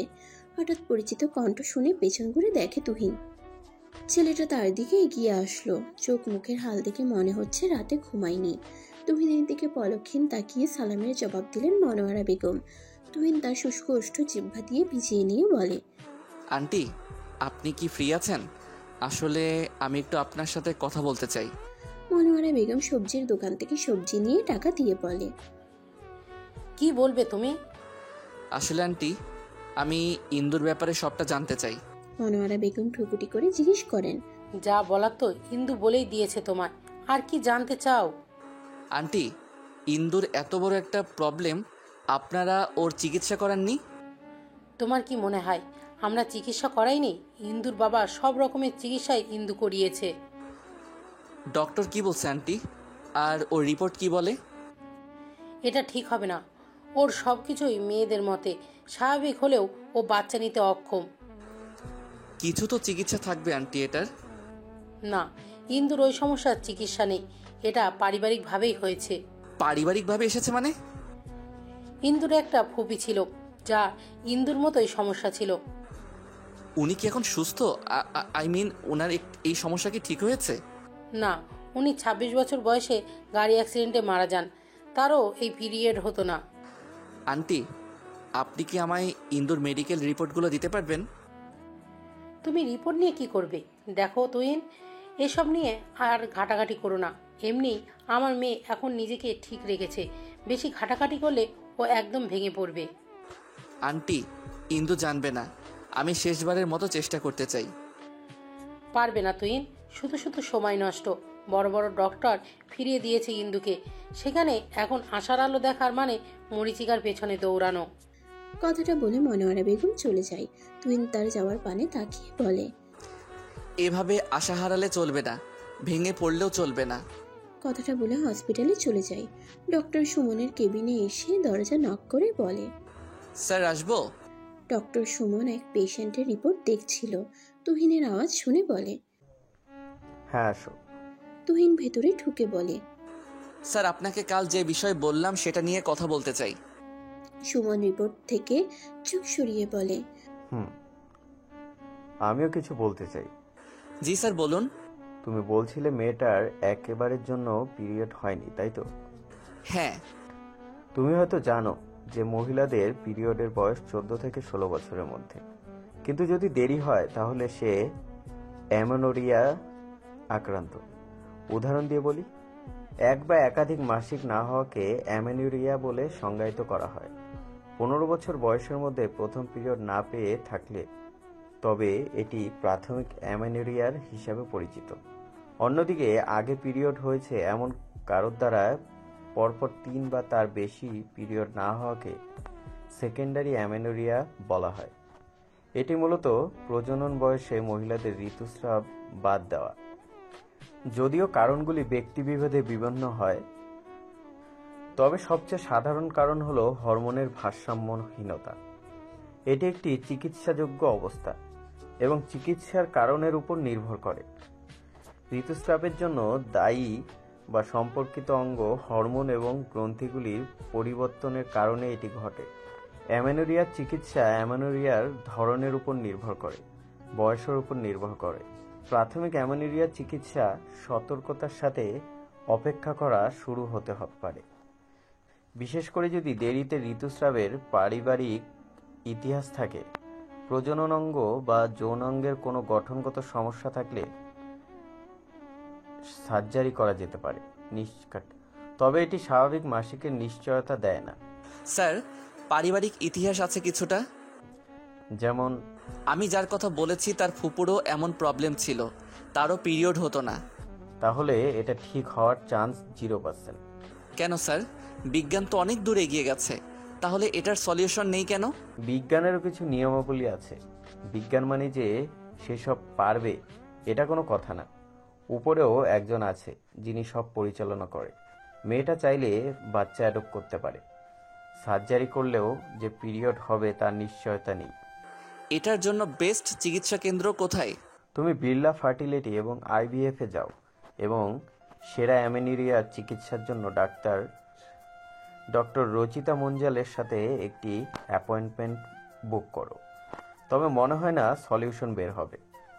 রঞ্জন এবং ডক্টর গায়াল বলেছেন যে প্রাথমিক অ্যামেনোরিয়ার প্রধান কারণগুলির মধ্যে রয়েছে পারিবারিক ইতিহাস, জেনেটিক সমস্যা এবং লাইফস্টাইল। অ্যামেনোরিয়া বা প্রাথমিক মেনোপজের পারিবারিক ইতিহাস, জেনেটিক বা ক্রোমোসোমাল ত্রুটি, এগুলো আপনার ডিম্বাশয়ের কার্যকারিতা এবং মাসিক চক্রকে প্রভাবিত করে। তবে তুমি গিয়ে দেখতে পারো। ধন্যবাদ স্যার, আসি তাহলে। তুহিন কেবিন থেকে বেরিয়ে সোজা ইন্দুর স্কুলের সামনে যায়। গেটের বাইরে দাঁড়িয়ে থাকে। ইন্দুর স্কুল ছুটি হতে এখনো 8 ঘন্টা বাকি। আচ্ছা, এই সমস্যায় যদি কোনো সলিউশন বের না হয় তখন কি হবে?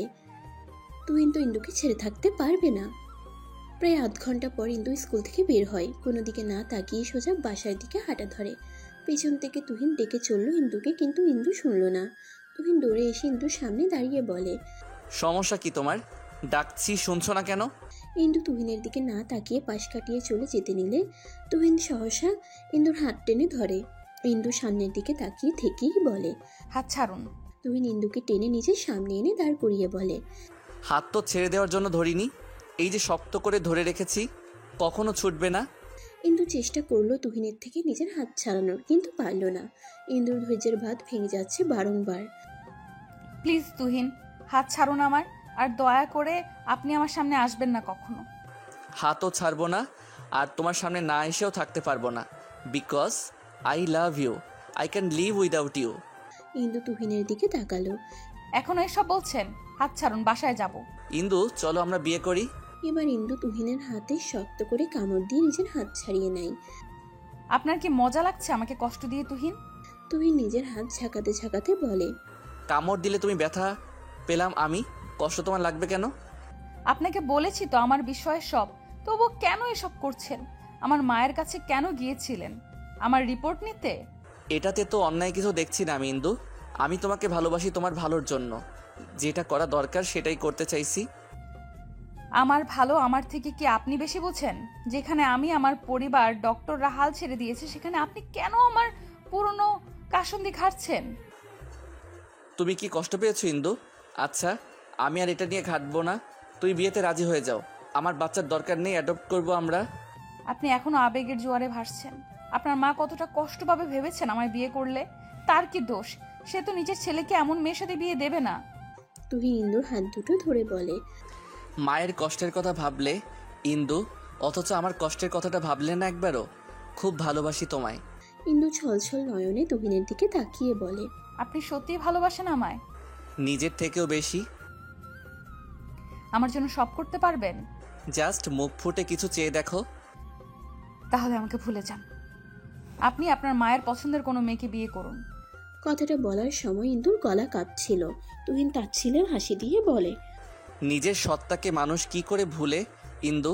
আমার তো জানা নেই। তুমি আমার সত্তা, তোমাকে ভুলে যাওয়া ইহকালে সম্ভব নয়।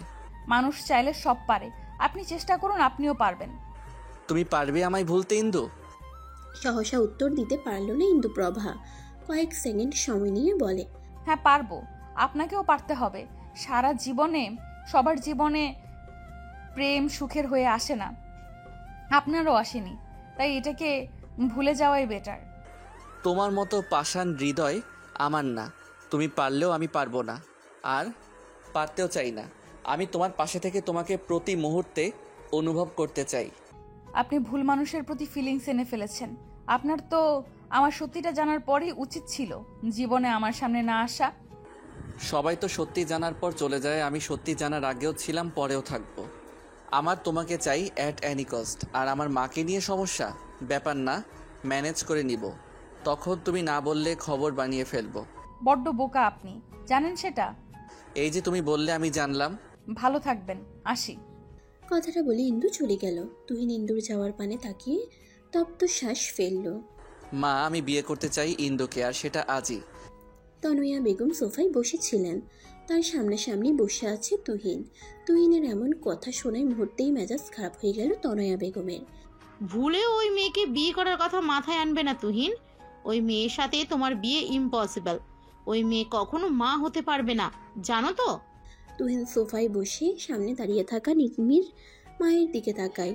ভদ্রমহিলা কিছুক্ষণ আগে ফোন দিয়ে জানিয়েছিল ইন্দু আর তার মায়ের কথা কাটাকাটি হয়েছে।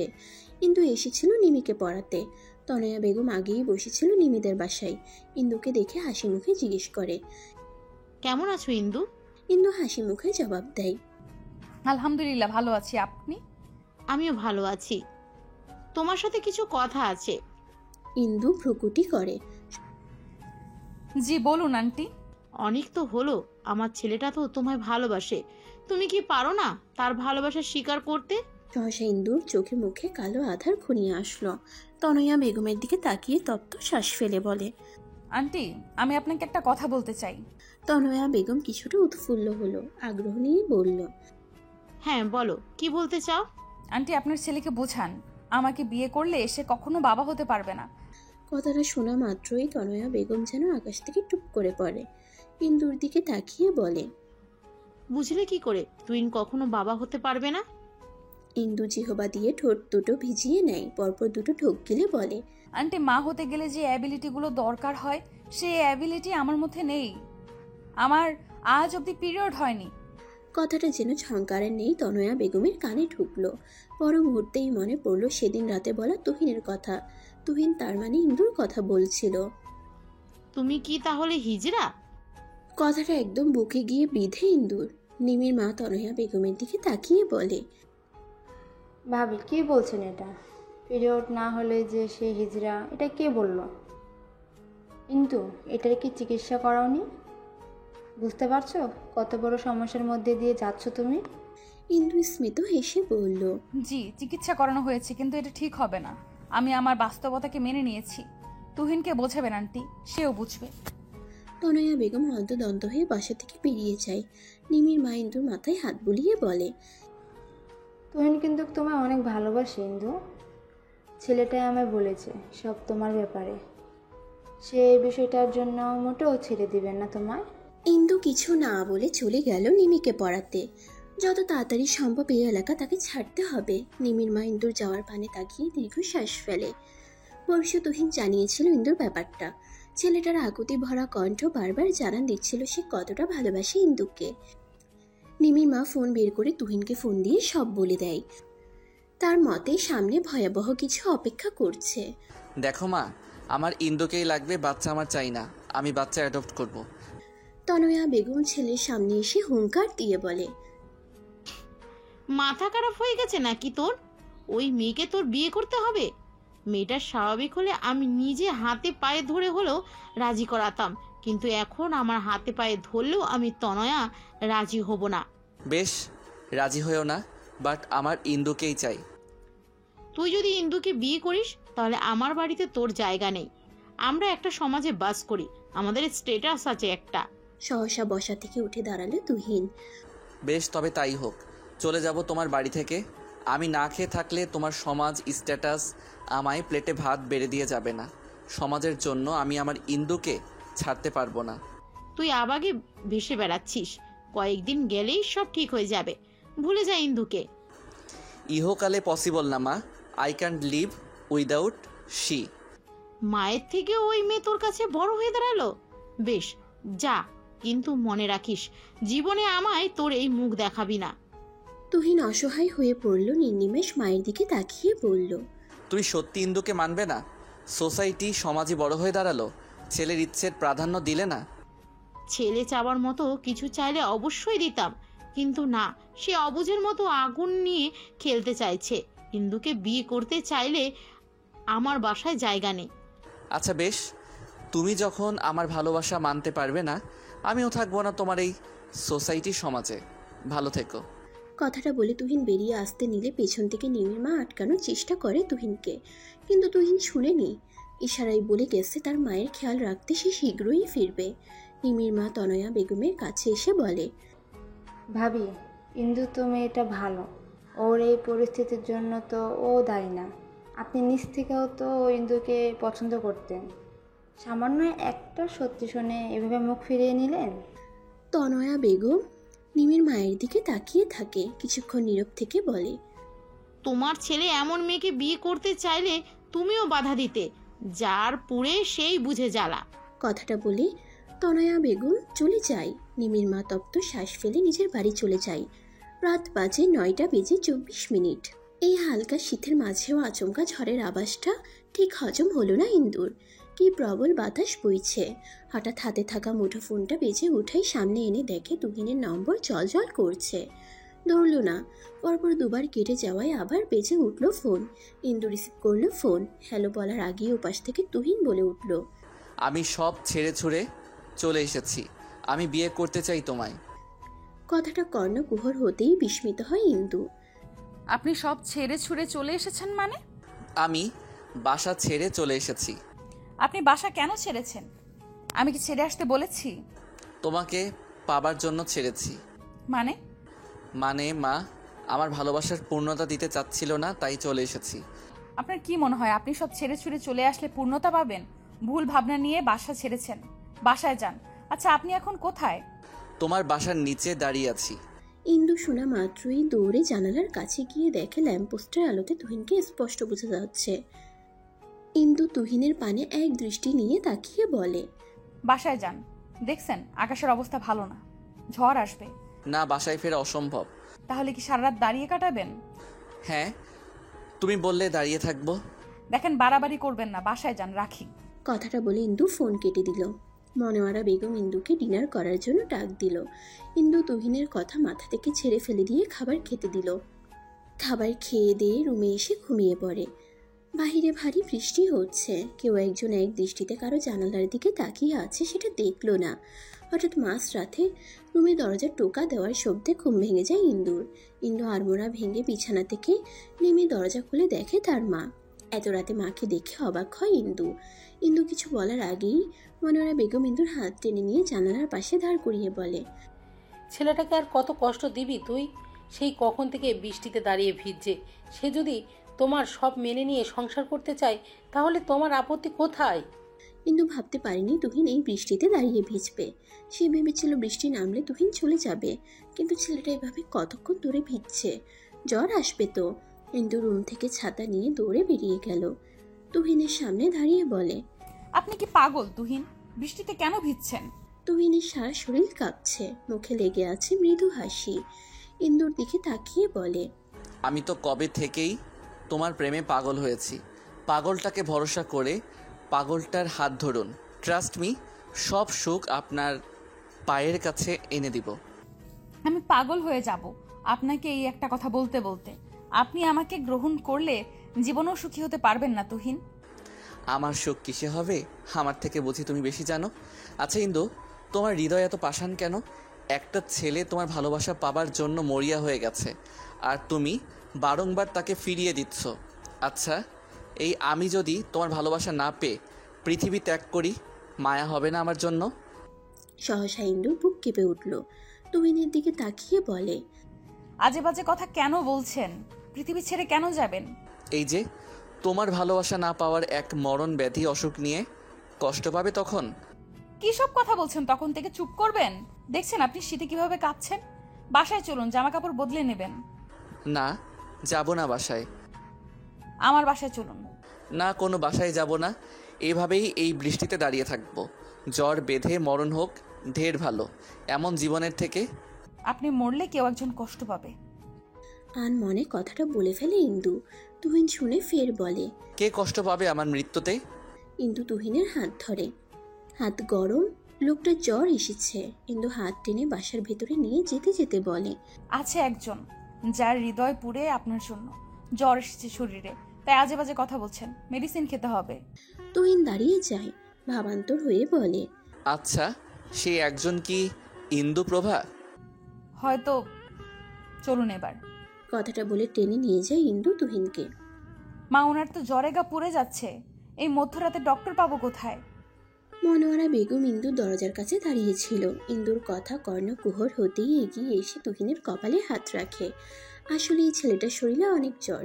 এই মধ্যরাতে ডক্টর পাওয়া সম্ভব নয়। বাইরে যে বৃষ্টি হচ্ছে, উপায় অন্তর না দেখে কিচেনে ছুটল। ছোট বাটিতে পানি আর একটা ছোট কাপড় এনে ইন্দুর সামনে ধরে বলে, আপাতত মাথায় জলপট্টি দাও, আমি কিচেনে যাচ্ছি, স্যুপ বানিয়ে আনছি, ঘরে মেডিসিন আছে, সেটা খাইয়ে দিলে কিছুটা কমে যাবে। ইন্দু মাথা নাড়িয়ে হ্যাঁ জানালে মনোয়ারা বেগম কিচেনে চলে যায়। ইন্দু কাপড়টা জলে ভিজিয়ে তুহিনের মাথায় দিতেই তুহিন কেঁপে উঠে। রুমে এনে ইন্দু তার বাবার লুঙ্গি আর একটা টি শার্ট তুহিনকে পরতে দিয়েছিল। তখন অবশ্য হুঁশে ছিল, কিন্তু এখন জ্বর তাকে পুরোপুরি কাবু করে ফেলেছে। লোকটার এই অবস্থার জন্য অবশ্যই ইন্দু দায়ী। জলপট্টি দেওয়ার মাঝে হঠাৎ ইন্দু খেয়াল করলো তুহিন কিছু বলছে বিড়বিড় করে, ঠিক মতো শোনা যাচ্ছে না। কথাগুলো স্পষ্ট শোনার জন্য তুহিনের মুখের কাছে তার কান এগিয়ে নিল। সহসা তুহিন জড়িয়ে ধরল ইন্দুকে। এই প্রথম কোনো ছেলের সংস্পর্শে গেল ইন্দু। মনের মধ্যে ভয় কাজ করছে। তুহিন খুব শক্তপোক্তভাবেই জড়িয়ে ধরেছে, আর এমনভাবে বেকায়দায় আছে ইন্দু যে নিজের শক্তিও খাটাতে পারছে না। বারবার দরজার দিকে তাকিয়ে দেখে তার মা আসছে কিনা। তার মা তাকে এই অবস্থায় দেখলে কি ভাববে সেটা মনে হতেই এবার নিজের হাত পা ছুঁয়ে কান্না করতে ইচ্ছে করছে। ইন্দু তুহিনের গালে হাত রেখে বলে, তুহিন শুনতে পারছেন? তুহিন চোখ বন্ধ রেখেই কপাল কুঁচকে জানান দেয় সে শুনতে পারছে। ইন্দু তপ্ত শ্বাস ফেলল। তার মানে লোকটা সজ্ঞানে আছে। একটু হাতটা ঢিলে করো, আমি উঠবো। তুহিন হাত ঢিলে করলো না, আরো চেপে ধরলো যাতে ইন্দু কোনো মতেই যেতে না পারে। আরে কি হলো? আমি হাত ঢিলে করতে বলেছি, আপনি আরো চেপে ধরলেন কেন? তুহিন এবার বিরক্ত বোধ করলো। এই ইন্দুপ্রভা এমন বিরক্ত কেন করছো? ও আমার ইন্দুপ্রভা, ওকে আমি জড়িয়ে ধরেছি, তুমি ছেড়ে দিতে বলার কে? আশ্চর্য, আপনি আমায় ধরে রেখেছেন আর আমি বলবো না? প্লিজ ছাড়েন। আপনি অসুস্থ, মা আপনার জন্য স্যুপ বানাতে গেছে, চলে আসলো বলে। এখন যদি এই অবস্থায় আমাকে দেখে কিভাবে, বুঝতে পারছেন? না ছেড়ে দিলেই ইন্দুর প্রভা হারিয়ে যাবে, জানো ইন্দু? ইন্দু না আমাকে ভালোবাসে না, আমি অনেক ভালোবাসি তাকে। তার কি উচিত নয় আমার ভালোবাসা গ্রহণ করা? তুহিনের এমন বাচ্চামো কথা শুনে নৈশব্দে হেসে দিল ইন্দু। আচ্ছা ছেড়ে দিন, ইন্দু আপনাকে ছেড়ে কোথাও যাবে না, আর সেও আপনাকে ভালোবাসে। তার উচিত আপনার ভালোবাসা গ্রহণ করা। কথাটা তুহিনের কান অবধি গেল কিনা তা জানা নেই, কিন্তু তুহিনের মুখে এক চিলতে হাসি ফুটে উঠল। সাথে সাথে হাতের বাঁধন হালকা হলো। ইন্দু হাফ ছাড়লো, আর একটু হলে হার্ট অ্যাটাক করিয়ে ছাড়তো এই ছেলে। মনোয়ারা বেগম স্যুপ এনে ইন্দুর সামনে রেখে বলে, খাইয়ে দাও, একটু আমি মেডিসিন আনছি। মাও তো শুয়ে আছে, খাওয়াবো কিভাবে? ডেকে ওঠাও। মনোয়ারা বেগম চলে যেতেই ইন্দু আবার তুহিনের গালে হাত দিয়ে বলে, তুহিন একটু কষ্ট করে উঠুন না, কিছু খেয়ে মেডিসিন খেতে হবে। তুহিনের কানে গেল না কথাটা। ইন্দু আলতো করে তুহিনের গালে থাপ্পড় দেয়। তুহিন নড়ে চড়ে উঠে। ইন্দু তুহিনের মাথার নিচ থেকে বালিশটা নিয়ে খাটের সাথে হেলান দিয়ে রেখে বলে, একটু উঠে বসুন। তুহিন পিটপিট করে চোখ মেলে তাকায়। ইন্দু স্মিত হেসে বলে, কি হলো, উঠুন, খেতে হবে তো নাকি? তুহিন পাশে তাকিয়ে দেখে সুপের বাটি। নাক মুখ কুচকে ফেলে। নাক মুখ কুচকে লাভ নেই, খেতে হবে এটা। তুহিন অন্যদিকে মুখ ঘুরিয়ে বলে, খাবো না আমি, আপনি খান। আমার আপনার মতো পচা শরীর না যে বৃষ্টিতে ভিজলাম আর জ্বর বাঁধিয়ে ফেললাম। জ্বর আপনার এসেছে, সে তো আপনারই খেতে হবে। বললাম তো খাবো না আমি। আমি আপনার না হ্যাঁ শুনতে চাইনি, আমি বলেছি খেতে হবে। উঠুন, না হলে এই গরম স্যুপ শরীরে ঢেলে দিব। হ্যাঁ পারেন তো সেটাই, কাটা গায়ে ক্ষত দিতে। কখনো তো মলম দিতে দেখলাম না। হ্যাঁ, আমি মলম দিতে জানি না। আপনি কেন ক্ষত নিয়ে আসেন? ক্ষতটা অমৃত মনে হয় তাই নিতে আসি বারংবার। তাহলে মলম পাওয়ার বৃথা আশা কেন করেন? মাঝে মাঝে আশা করে ফেলি যদি ম্যাডামের মায়া দয়া হয় এ অধমের উপর। হবে না, সারা জীবন ক্ষতই দিয়ে আসবে। তুহিন অবাক হয়ে বলে, সারা জীবন? ইন্দু স্যুপ খাইয়ে দিতে দিতে বলে, হ্যাঁ সারা জীবন, যতদিন বেঁচে আছি ক্ষতই দিব শুধু। আপনার ক্ষত পাওয়ার খুব ইচ্ছে না? সব মিটিয়ে দেব। তুহিন স্যুপ মুখে নিয়ে হাসি মুখে বলে, আমি অমৃত ভেবে সব সয়ে নিব। সইতে না পারলে খবর আছে তখন। ইন্দু পাশে থেকে যেই ক্ষত দিবে তার নির্দ্বিধায় আপন করে নিবে তুহিন। কথার তালে তালে ইন্দু তুহিনকে স্যুপ খাইয়ে দেয়। মনোয়ারা বেগম মেডিসিন এনে ইন্দুর হাতে দিয়ে তুহিনের উদ্দেশ্যে বলে, ভালোবাসা ভালো, কিন্তু অতিরিক্ত ভালোবাসা ভালো নয়। যে ভালোবাসা তোমায় কষ্ট দেয় সেই ভালোবাসা পাওয়ার জন্য মরিয়া হয়ে ওঠো কেন? তুহিন ইন্দুর দিকে তাকিয়ে বলে, কি করব আন্টি বলেন? কিছু মানুষের মন তো পাথরের মতো শক্ত, গলতে সময় লাগে। সেই সময়ের আগেই যদি ছেড়ে দেই তাহলে পাবো কি করে? মনোয়ারা বেগম আর কিছু বলল না। চোখের ইশারে মেয়েকে নিজের রুমে যেতে বলে চলে গেল। ইন্দু মেডিসিনটা তুহিনকে খাইয়ে দিয়ে বলে, এবার ঘুমান, সকাল হতে হতে জ্বর চলে যাবে। কথাটা বলে ইন্দু কাঁথাটা তুহিনের শরীরে দিয়ে দরজা চাপিয়ে চলে যায় মায়ের রুমে। মনোয়ারা বেগম বিছানায় বসে অপেক্ষা করছিল ইন্দুর। ইন্দু আসতেই মনোয়ারা বেগম চোখের ইশারায় পাশে বসতে বলেন। ইন্দু বসে। মনোয়ারা বেগম কথাকে পেঁচিয়ে না বলে সোজা বলে উঠে, তুমি কি এখনো তুহিনকে ফিরিয়ে দেবে? দেখো ইন্দু, নিজেকে তুচ্ছ ভেবো না। তুহিন যদি তোমায় সব মেনে ভালোবাসতে পারে, তুমি কেন পারছো না? আমি মা হিসেবে সাজেশন করব, তুহিন থেকে বেটার কাউকে পাবে না লাইফে। ইন্দুর দৃষ্টি মেঝেতে, জিহ্বা দিয়ে ঠোঁট ভিজিয়ে বলে, তুমি ঠিকই বলেছো মা, তুহিনকে ছাড়া অসম্ভব। তার ভালোবাসার কাছে আমি মাথা নত। তার মতো আমিও হয়তো তাকে এত ভালোবাসিনি। মনোয়ারা বেগম ইন্দুর হাত দুটো নিজের হাতে নিয়ে বলে, তার মানে তুহিনকে ভালোবাসো? না বেশি কি উপায় আছে বলো? যেভাবে ভালোবাসি ভালোবাসি বলে মাথা খেয়ে ফেলতো, প্রতিদিন বাসায় টু স্কুল অবধি পেছন পেছন যেত, না চাইতেও বেশি ফেলেছি ভালো। ছেলেটাকে আর কষ্ট দিও না, বলে দিও নিজের মনের কথা। কিন্তু মা, তুহিনের আম্মু তো আমায় মেনে নিবে না। চিন্তা করো না, দুজনে মিলে ঠিকই মানিয়ে নেবে তাকে। মা তো রেগে বেশি দিন থাকতে পারবে না। আন্টি যতদিন রাজি হবে না ততদিন আমি বিয়ে করব না তুহিনকে। আচ্ছা বেশ, তবে তুহিনকে কষ্ট দিও না। ছেলেটা তোমার জন্য বাড়ি ছেড়ে চলে এসেছে।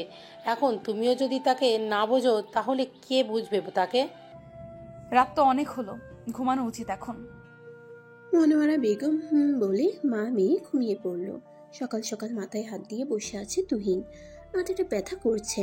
কাল রাতের সব কথাই তার মনে আছে। ইন্দু কফি হাতে করে রুমে প্রবেশ করে। কফিটা তুহিনের সামনে ধরে বলে, কফিটা খেয়ে নিন, মাথা ব্যথাটা কমে যাবে। তুহিন কফির মগটা হাতে নিয়ে মুখে চুমুক দিতেই ইন্দু বলে ওঠে, কিছু কথা বলার ছিল। বলো, শুনছি। আপনার মা তো আমাকে মেনে নিবে না। হ্যাঁ জানি, তবে একদিন ঠিক মেনে নিবে। কিন্তু আমি আপনার মায়ের দোয়া না নিয়ে বিয়ে করতে পারবো না। কথাটা কর্ণকুহর হতেই মুখ থেকে কফি ছিটকে পড়ে যায় তুহিনের। বিষম খাই। ইন্দু তুহিনের মাথায় আস্তে করে থাপ্পড় দিয়ে বলে, আস্তে খাবেন তো? তুহিন অবাক হয়ে বলে, তুমি আমায় বিয়ে করতে রাজি? যদি আপনার মাকে রাজি করাতে পারেন তবেই আমি রাজি। মুহূর্তেই তুহিনের মুখ চুপসে গেল। একে ওকে রাজি করাতে করাতেই তো যৌবন অর্ধেকের বেশি পেরিয়ে গেল। তুহিনকে চুপ থাকতে দেখে ইন্দু বলে উঠল, কি হলো, পারবেন না রাজি করাতে? পারতে হবে, আমি মাকে রাজি করাবো। আচ্ছা, তাহলে আমার আপত্তি নেই। আচ্ছা, হঠাৎ করে তোমার সুবুদ্ধি উদয় হলো কোথা থেকে? মানে? না মানে এই যে রাজি হয়ে গেলে বিয়ে করতে। তার মানে রাজি না হওয়াই ভালো ছিল? আচ্ছা বেশ, আপনাকে আমি বিয়ে করব না। এই না না না, আমি ওভাবে বলিনি। প্লিজ মত পাল্টিও না। আচ্ছা শুনুন, ফ্রেশ হয়ে নিন। হসপিটালে যাবেন না?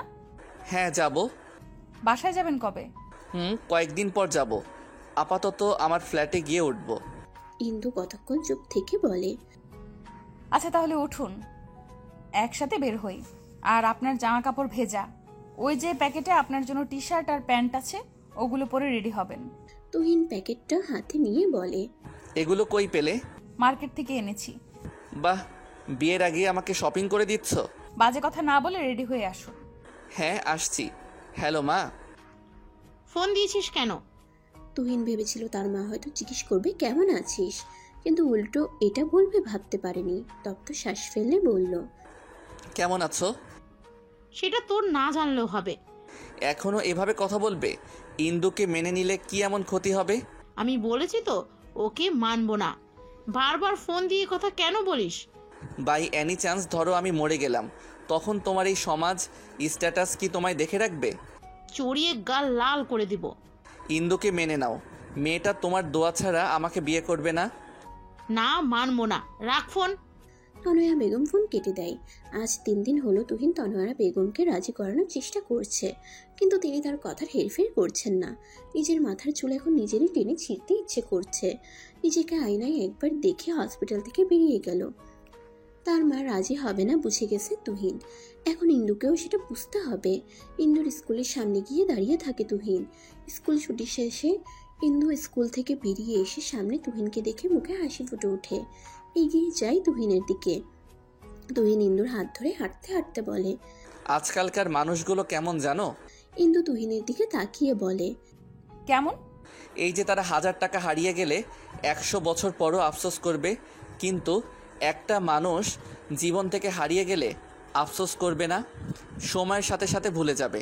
তুমিও কি তাদের দলের মাঝে? চুপ করেন তো, শুধু বাজে কথা বলেন। তুহিন বেশ খানিকটা সময় চুপ থেকে আবার বলে, ইন্দু শুনো। শোনান, শুনছি। মা রাজি হচ্ছে না। সহসা ইন্দুর পা থেমে গেল। ছেড়ে চলে যাবে না মাই? তুহিন ইন্দুর গালে হাত দিয়ে বলে, না চলো বিয়ে করি। মায়ের মানতে সময় লাগবে, কিন্তু ঠিক মেনে নিবে। কিন্তু?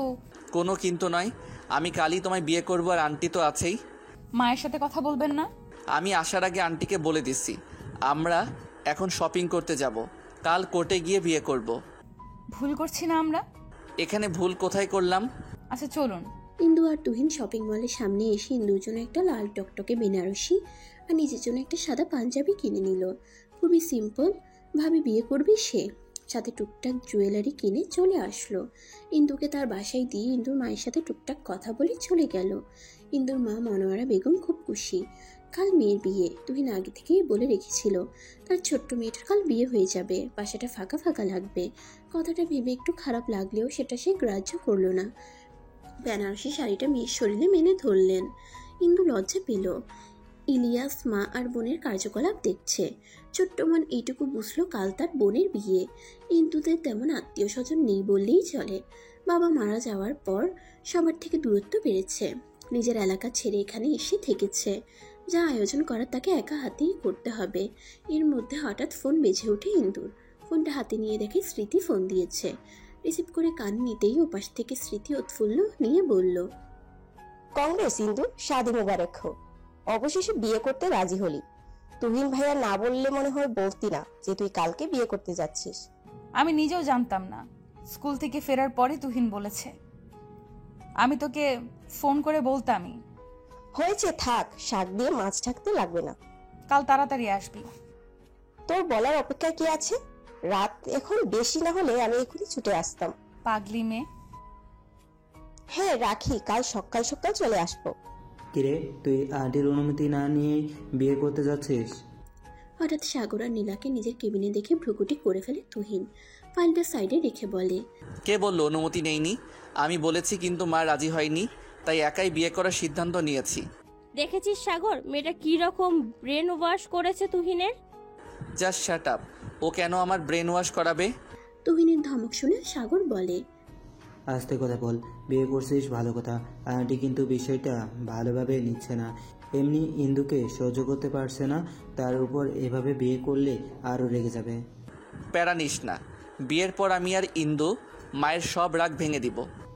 যা ভালো বুঝিস তা কাল কখন যেতে হবে সাক্ষী হিসেবে? দুপুরের দিকে।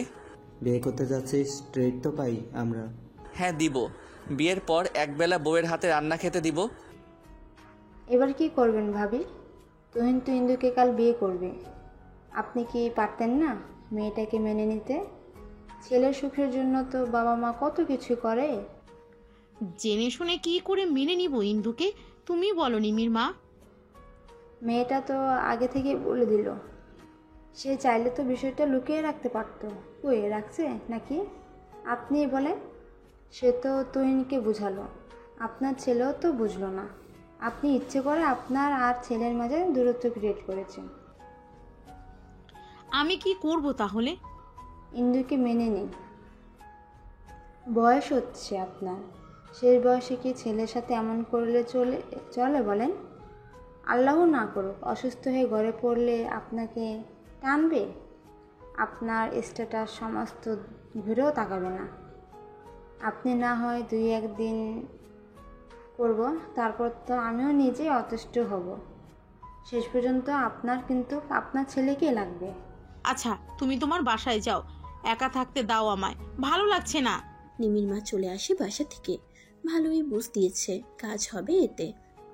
হঠাৎ মাঝরাতে ফোন বেজে উঠে কিছুটা অবাক হয় তুহিন। কতক্ষণ আগেই ইন্দুর সাথে কথা বলেছে সে, এখন আবার কার ফোন? ফোনটা চোখের সামনে আনতেই দেখে তার মায়ের ফোন।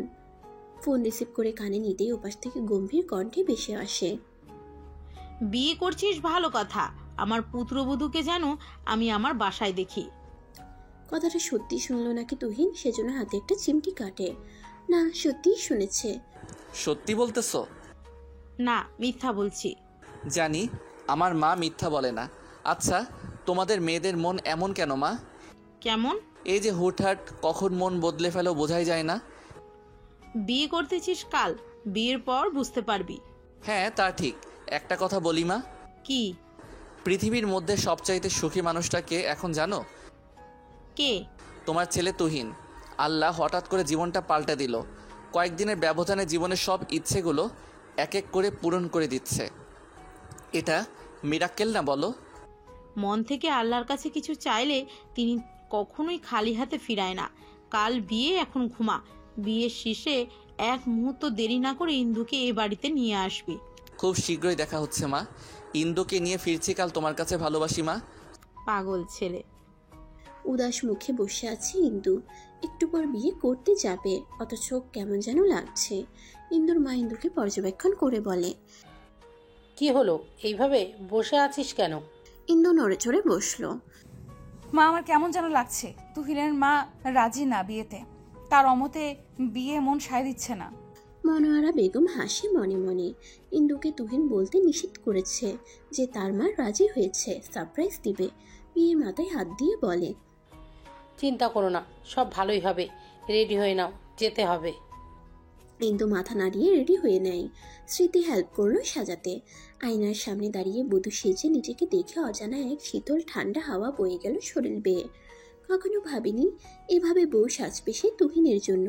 তুহিনকে ইন্দু কখনো পাঞ্জাবি পরা অবস্থায় দেখেনি। আচ্ছা, কেমন লাগবে তুহিনকে পাঞ্জাবি পরা অবস্থায়? নিশ্চয়ই সুদর্শন লাগবে। কথাগুলো ভেবে আনমনে হেসে ফেলে ইন্দু। স্মৃতি ইন্দুর অকারণে হাসি দেখে বলে, বিয়ের আগেই এমন হাসি, বিয়ের পর কিভাবে হাসবি তাহলে? চল বের হতে হবে। ইন্দু হ্যাঁ বলে হাতে ফোনটা নিয়ে তুহিনকে মেসেজ দেয়। কাল রাতে বলে দিয়েছিল তার জন্য একগুচ্ছ কাঠগোলাপ আনতে, সেটা যেন ঠিক মনে করে আনে, সেজন্য মেসেজ দেয়। মেসেজটা দিয়ে স্মৃতি, ইন্দু, মনোয়ারা বেগম আর ইলিয়াস বেরিয়ে যায়। উকিলের চেম্বারের সামনে এসে দাঁড়িয়ে থাকে তারা। তুহিনের আসার নাম নেই। মিনিট 20 পর তুহিন ও তার ফ্রেন্ডরা আসে। ছেলেটাকে কল্পনায় ভাবার থেকে বেশি সুন্দর লাগছে। তুহিন ইন্দুর মায়ের কাছে গিয়ে কুশলাদি করে তাদের ভেতরে যেতে বলে। সবাই ভেতরে গেলে তুহিন ইন্দুর সামনে দাঁড়িয়ে এক পলকে তাকিয়ে থাকে ইন্দুর দিকে। মেয়েটার সৌন্দর্য দ্বিগুণ বেড়ে গেছে শাড়িতে। কথাতেই আছে শাড়িতে নারী। সরি ইন্দু, দেরি করার জন্য। আসলে মায়ের কাছে গিয়েছিলাম দেখা করতে। ইন্দু মাথা তুলে তাকালো, জিজ্ঞাসু দৃষ্টি নিয়ে বলে, কি বললো আন্টি? বলে দিয়েছে তার ছেলের বউকে যেন সোজা তার বাসায় নিয়ে যায়। সত্যি? হ্যাঁ সত্যি। আমার ফুল? তুহিন একদম ভুলে গেছে ফুল আনতে। এই প্রথম তার ইন্দু একটা জিনিস চাইলো, আর সে ভুলে গেল। ভুলো মনটাকে ইচ্ছে মতে চড়াতে ইচ্ছে করলো তুহিনের। আশেপাশে তাকালো। রাস্তার ওপাশে কয়েকটা ফুলের দোকান আছে, কিন্তু কাঠগোলাপের দেখা পেল না। ইন্দু, কাঠগোলাপ তো নেই, সাদা গোলাপে কি চলবে? হ্যাঁ চলবে। আচ্ছা তাহলে দাঁড়াও, আমি এই যাব আর আসবো তোমার ফুল নিয়ে। তাড়াতাড়ি আসবেন। কথাটা বলে তুহিন রাস্তার ওপাশে যায়। এক গুচ্ছ সাদা গোলাপ নিয়ে টাকা দেয় দোকানদারকে।